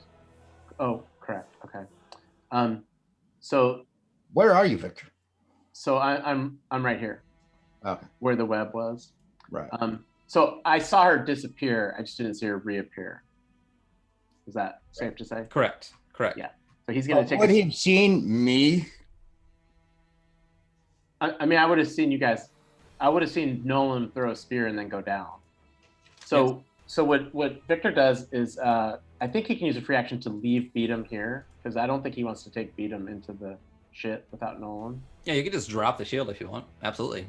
Yeah, and I'm not gonna drop it hard, and I'm kind of say something to Cutter like, "Hey, can you look over him?" And then he takes a step out. Well, this is kind of strange though, Ryan, because I think I can make it though. Here, 5, 10. Let me do it with the keyboard. 15.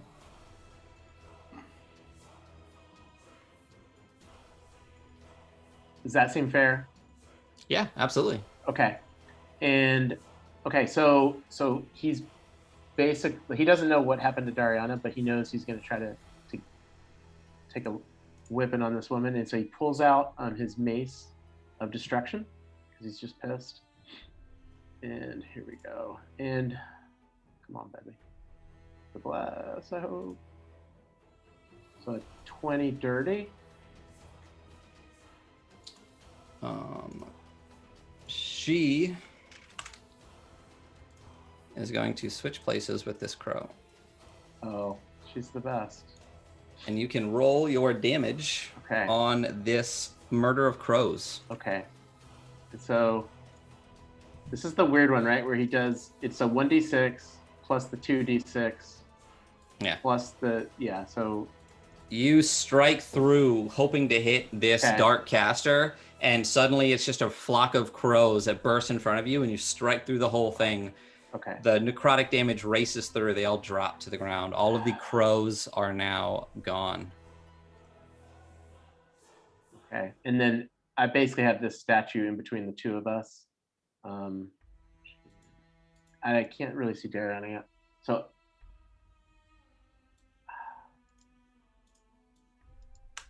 Yeah, he can't. I think he's just going to stop there. He's just kind of looking around, trying to figure out what the hell's going on. Okay. Cutter, you are up. Dariana, you are. I'm going to move his hammer though. Up here. I'm sorry about that. Okay, no worries. All right, I'm gonna move up, and I want to try to use a pommel punch, Okay. which is one of my Nice. skills. Let's see if I can do this. So Your I duelist take ability. out my, yeah, exactly. So I gotta make a successful attack first. Does an 18 hit? 18 misses. What? All right, I'll disengage and go back here, and I'm done. It's 20. Her AC is 20. We figured this out. It's I pummel 20. punch her. My 19 missed, my 20 hit. Don't you have a 20. thing that rhymes with blast? Yeah. Not to go I'm meta not on you. blessing it because I'll 20. take damage. 20. I'm just gonna keep trying this till I get it. It's 5 points of psychic damage. I think you haven't. How much damage have you taken? A lot. I have A lot? like 20 hit points left. Yeah. Oh, Yeah, okay. he's Yeah. hurting. Dariana, death saving throw, please. Just a flat D20.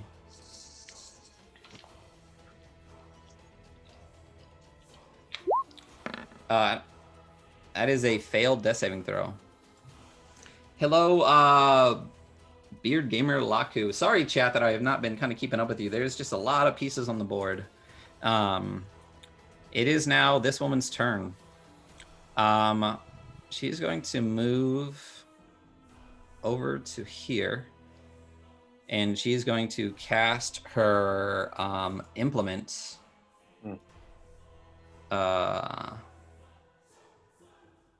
What do you have disadvantage on? Who are you talking to? You. Intelligence, because of the Intelligence. Gotcha. I am going to cast, not cast, the mummification implements are going to fly out towards you. And that will be a 27 to hit you. Yeah, I think there's nothing a shield can do against that. So, Yeah. yes. Give me a bag of dice. As they swirl around her and strike out towards you, you take 26 points of damage. So he's gonna scream. So I know she hit, but he has that thing where he can react and scream Prakatsa. Mm-hmm. And so I'd like to scream Prakatsa, and she will be at disadvantage. Just the unluck on that from Midgard. That's a 19 to hit you. So that exactly hits. It meets me. There you go. Is So you take the Prakatsa like 26 Yahtzee and points. Karif? It's curse on this. A curse on your house. Prakatsa. Yahtzee! Yeah! Yeah, yeah. Yeah. Both your houses. Yeah, yeah. 26. 26 points of damage as she strikes out towards you. Um, Oh, yep. And then she is going to actually Evil. move back here. This creature is going to it's like 3 level of exhaustion now. Do I have saving throw ones yet? Attack rolls and saving throws. One more. Ooh, a false life Ooh, for thank you, Cutter from Janelle. Janelle. So you roll a 1d4 and add 9 to that. Yay. So one Thank more, you and I'll for have the disadvantage follow, the on bearded gamer. con Laku. saves. Oh, I didn't even hear that. Yes, thank you so much for the follow. What is the con? That is a +10. How am I not? Oh, but I have disadvantage. That's why I keep getting the losses. You do. It's a 12. So roll another 4d10. You got it. And thank you, Janelle, for doing your darndest to keep the party alive. 24, and he's got another level of exhaustion now. Yeah. So as he is rattling this cage, completely taken out of the fight early, he slumps down onto its knees as far as it can within the force cage, and that naked flesh with those scars that were racing across it, starting from its toes and moving its way up, it begins to re-ossify, slowly turning into this hard white substance until there is just a bone statue of Anu-Akma leaning up against this force cage. Cool. Awesome. Nolam, you are up. he's not up. So Oh. I have a question for you here. Yes. You're gonna need No, to you tell can't use me. blesses on death saving throws. Right, yeah, but so I really shouldn't be taking death saving Oh throws no, because you Nolan is have a wearing thing. the parapet of wound closure. So I need you to tell me what is going on right now. With the periaptive wound closure, my favorite item in the game. That's what we're using right now. Yep. I don't even know this. What the fuck? It's the greatest item in the game. While you wear this pendant, you stabilize whenever you are dying at the start of your turn. In addition, whenever you roll a hit die, you regain hit points, double the number of hit points it restores.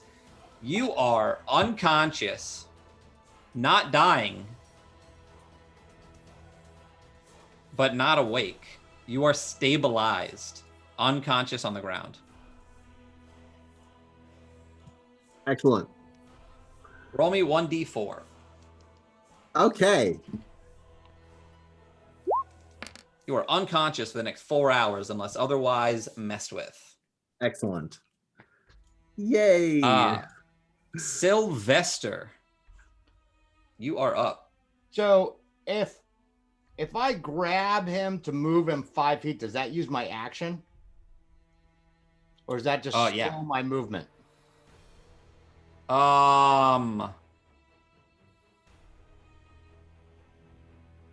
mean, we'll say bonus action. What are you trying to do? Just tell me what you're trying to do, and we'll see what happens. All I want to do is get him on, because we have that walking on acid thing, but I just want to get him on to this point right here. I was right next to him. I was right there.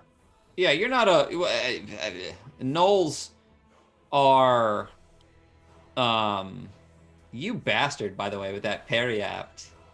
That's a hack and a half, isn't it? You're the one who offered it, so I know what happens when you hit 0. It's half your movement. You drag him onto the ledge, and that's fine. Okay, and then let go. Go another 5 feet, and she's getting more Eldritch Blasts. From where you're at right now, she will have 3/4 cover. Ooh. Because you're firing past this statue, this statue, this statue. Oh. So that's 5, 10. So how much movement did I have to use to move him? Half. Yeah. So I can still go 50. Yeah, it doesn't help. All right, whatever. 3/4. Fine. Okay. Bless. Okay. Ooh, I Don't- did not need that. That's a Don't well, don't I forget, gotta guys, roll. the 5 damage thing that dropped me, and just you know. He has the amulet of the Blessed Oh, Archive and is yeah, unaffected by her yeah. unnerving gaze. So 11 on the first one. Okay. 11 on the first one. You were down to 1 bless. Yeah, I won't do that on this one. I gotta save my bless for something really important. Not on an Eldritch Blast. Okay, I You think I crit. crit. Yeah, baby. Dude, Sylvester's been MVP, baby. Oh. So it's 22 points of damage. Yeah. All right. And here comes the third one. 29. Holy fucking shit. She's my bitch. 8 points of damage. You follow it up with Um, another wink. Yeah, totally. You're slapping her hand from afar. Right.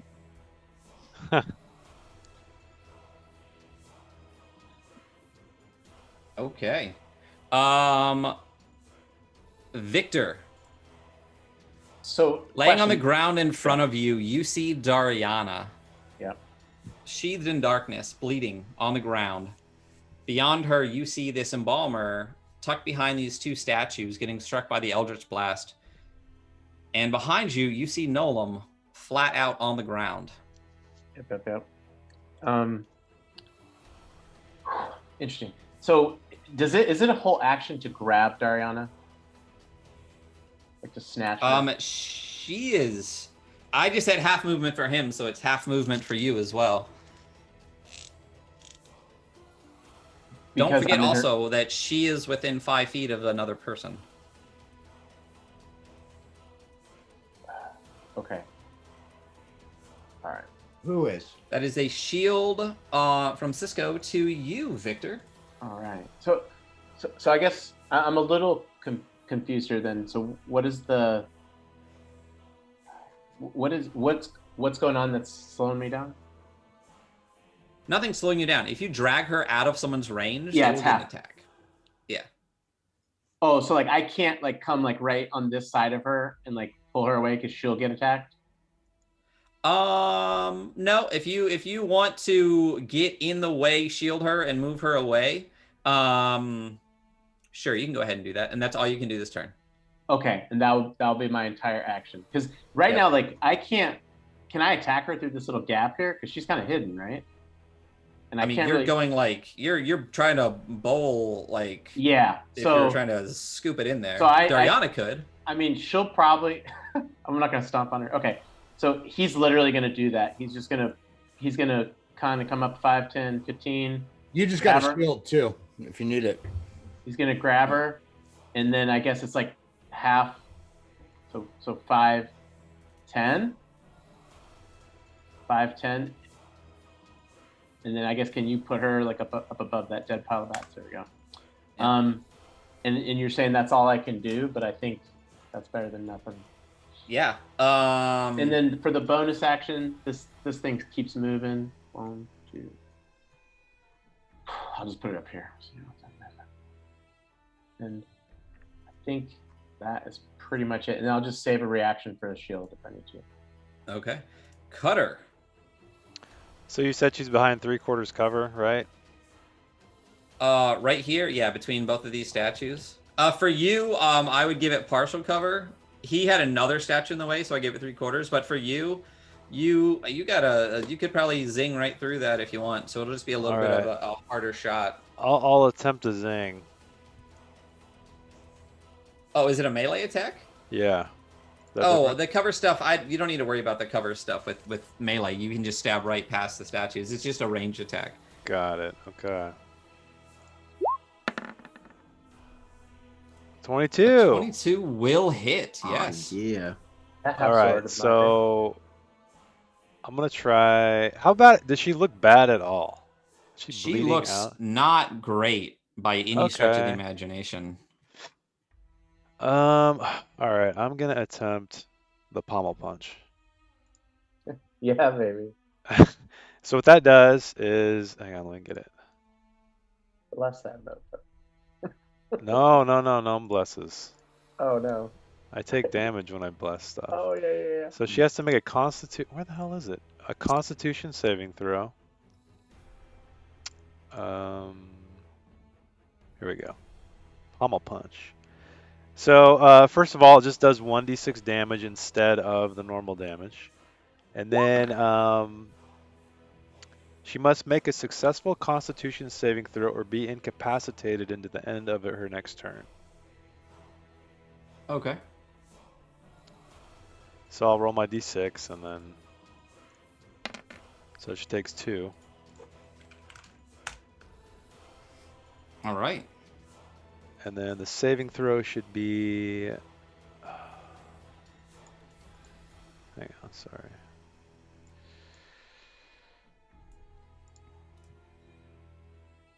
It is my 8 plus, so 8. 13 plus. So 18. Yeah, so she failed. All right, Nice. so she's incapacitated. Incapacitated till the end of her next turn. Nice. All right. And then I'm going to disengage. She's actually just going to go ahead and succeed on that. Oh. Okay. All right, well, I'm going to disengage back to my little nook over here, and I'm done. Okay. And she took that 2 points of damage from the pommel strike, though. Daryana.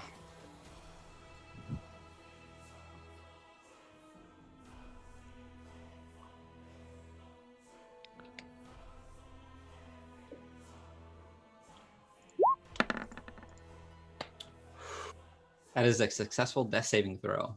Yes. That's 1 and 1. It is now her turn.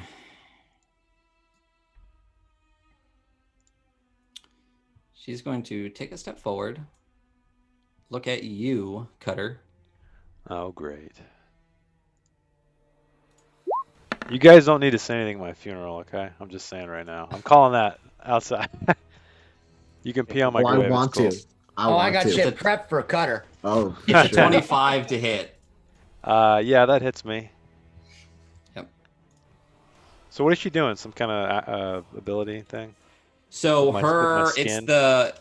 it's the I still have another spell I could use against you. But she doesn't. It's just these mummification tools that are still in the cloud. They strike out, race towards you once again, and dig into your undead flesh. For 35 points of damage. And I am down. You are down. -1. And then she is going to teleport. No, she's just going to stay where she's at. She's good. This guy's dead. Oh,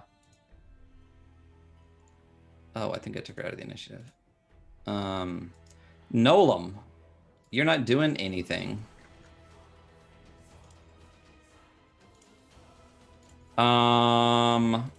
Sylvester. So, can I force feed somebody a potion of healing? And does that, Absolutely. It takes an action. then that's what I'm doing, and it's a where is it? It's a potion of greater healing. Okay. And here you go. So they 20 hit points back. Okay. All right.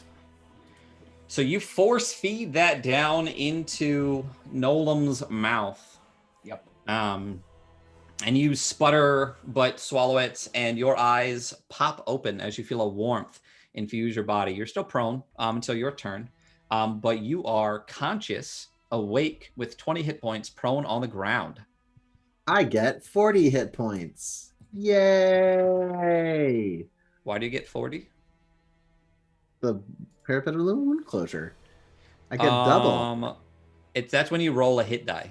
Oh. Boo. Never mind. Yeah. Yeah, not knowing how my magic items work. Victor, what are you doing? Yes. So he looks at this crazy biatch, and he says a few words in Korean. Daryana or the embalmer? The embalmer. Sorry about that.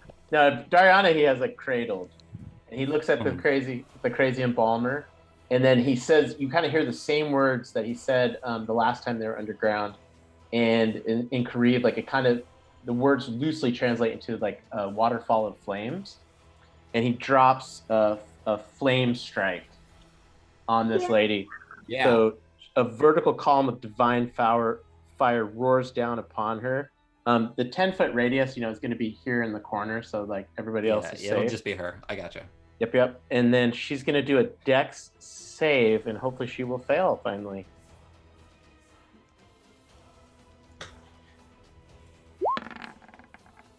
Although she'll probably choose to pass. Son of a biscuit. Okay, so she's going to take half damage. Let's see Bag of what we dice, got. bag of dice, bag of dice, bag of dice. Okay. Oh, it's It's a lot. Here we go. Come on, buddy. Okay.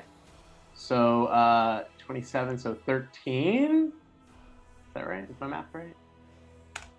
Yeah, so she's able to somewhat dodge out of the way of this waterfall of flames that come down. She seems scorched on like half of her body though, and she's wavering on her feet. Okay. She does not look well at all. Good for her. And then can he keep moving with Dariana? Half movement. Half movement, so he can go like 15 feet with her. Mm-hmm.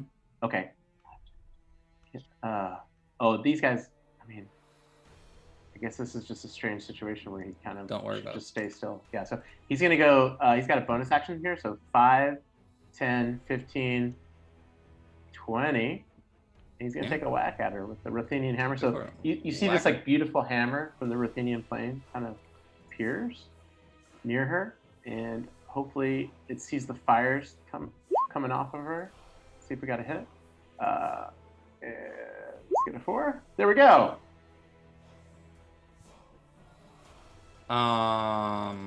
16 plus 4. Maybe not. Yeah. So you take 5 points of psychic damage as you bless this. Yep. Sure. And sure, you'll hit for how much damage? Here we go. For 14.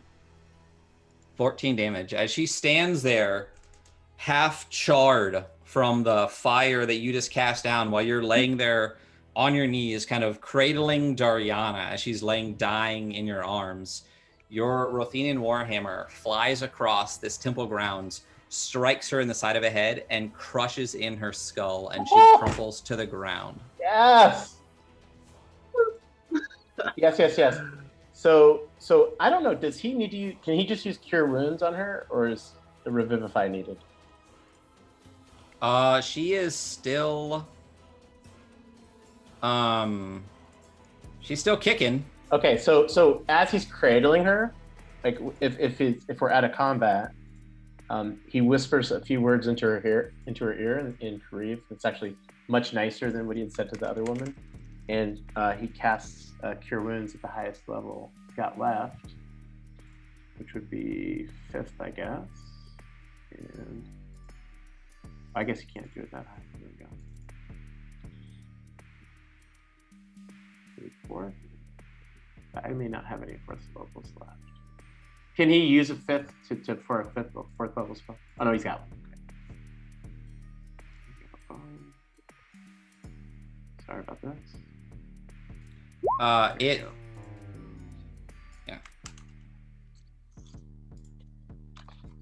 I'm not particularly worried. You, as you're laying there holding her, you cast this healing radiance into her, and this black darkness that had sheathed her, this premonition that was still weighing on her mind, seems to dissipate and her eyes flutter open. And as they do, you all, I assume, gather together. Sylvester dissipating his sickening radiance. Yeah, I draw my radiance. Yeah. Someone goes over and heals Cutter, whether it's you with another Cure Wounds or a healing potion that I'm sure at least one of you have. He is at the very least stabilized. And as you look around, all you hear is the eerie sound of the acid hissing and popping, and nothing else. And you are deep within this temple with the ossified statue of Anu-Akma on its knees, and the embalmer lying dead in front of the statues, open still from the organs removed from it. And that's where we're going to end for this evening. Thank you all so much for sticking around for an extra hour. Really appreciate that. Really appreciate the players. That was a very, very long combat. Oh my that goodness, everyone it was good. really, yeah. So thank you all so much for being here. I know some people have work in the morning, so we're going to go ahead and just do a quick wrap up and move out. Thank you so much, chat, for all of the false lives and blesses and all of those things. Thank you, Sursa, for... we'll talk about what this adventure was at a future date. Jason, are we doing do we have plans for Thursday? Potentially. Yes, I think so. Okay. I will get it done by the skin of my teeth. Would you like to talk about that now, or do you want to wait just in case? Let's talk about it. Talk about it. Go for it. So we're going to do a murder dungeon. It's going to be interesting because it's going to but will be much more fun with your participation, audience. Oh, nice. So we're going to change. There'll be no blesses. There'll be no banes. There'll be no omens that you can buy, but there will be other things you can buy, which will be revealed later, tomorrow, in fact. So, and I'll drop the post. I'll drop the info, so you guys will see that. But that will be happening tomorrow, hopefully, unless disaster strikes and I'm unable to finish it. But I'm definitely planning to finish it. So we'll see. And Andy will be playing. Super pumped. Jess will be playing. Yes. Janelle will be playing. I will be And audience Becky. participation because I've got Becky a will be lot back. of shit to spill. Yeah. Oh no. The part of Janelle will be played by Eric. Yeah, exactly. Yeah. All right. I will not be there because I have to work this Thursday, which means I can't really watch that much, but I will try as hard as I can. Andy, I believe we are restarting the paint sessions on Sunday. This Sunday, I will be starting back up the painting along with Evil Andy. I'm going to slightly change the time to probably start at 1:30. My son's nap schedule has changed, so my life needs to change as a result too. But I'll be making some posts as some reminder. Grab some paintbrushes, grab a miniature, come hang out, ask questions about mini painting while I try to knock out the giant horde of gray plastic I have to paint. All right. And will Theros be back on Monday? Yes, it will. We'll be starting back up. And excited to see how the murder mystery unfolds. So come check us out. 7 p.m. You're gonna be busy, Andy. Yeah, Andy. Super busy. Oh, we just got a big. Hey, We're closing. Nat 20 Productions Oh. official. It is. We are in the same boat. You are looking for a raid at the end of the evening. Thank you so much for the raid. We really appreciate it. You guys We are missed a actually hell looking. of a fight. Missed a Yeah, we hell are. of a fight. We are looking for a raid out as well, so we will pass you on to the next batch. Thank you so much for the follows. Thank you so much for the raid. For everybody who just came in, tomorrow night, we're potentially doing a Morkborg murder dungeon. We also have mini painting on Sundays and a Theros campaign on Monday. And of course, our evil campaign Wednesday nights. Thanks for coming in. Role players thank you so attack. much. I like the overbite, the white man's overbite. No. So, Sursa, big help tonight. Check him out, please. We also have Sketch Risk, who did all of the art for our campaign. He is wonderful. Jason also streams and does some amazing writing. So go check out all of his places to do that at. We are here Mondays for Theros, Wednesdays for this Evo campaign, and Thursdays for the Morkborg Murder Dungeon, and soon to start, I believe, another Morkborg arc, and now painting again on Sundays. So make sure to check us out. And thank you for the follows. And again, thank you for the raid. We are going to unfortunately pass you on. So yeah. So I am going to do that. Do we want to go to the outro? Oh, we can go. Oh yeah, because we have stuff to do. I'm trying to rush out of here, but let's. Yes, we are going to say goodbye. We are going to run some credits, and then we are going to raid out. So again, thank you so much for being here. Thank you. Don't know what's going to happen next week with some players missing. Just follow us on the Discord to get some updates, or on our Instagram, and we'll see you guys later. Bye-bye. Bye.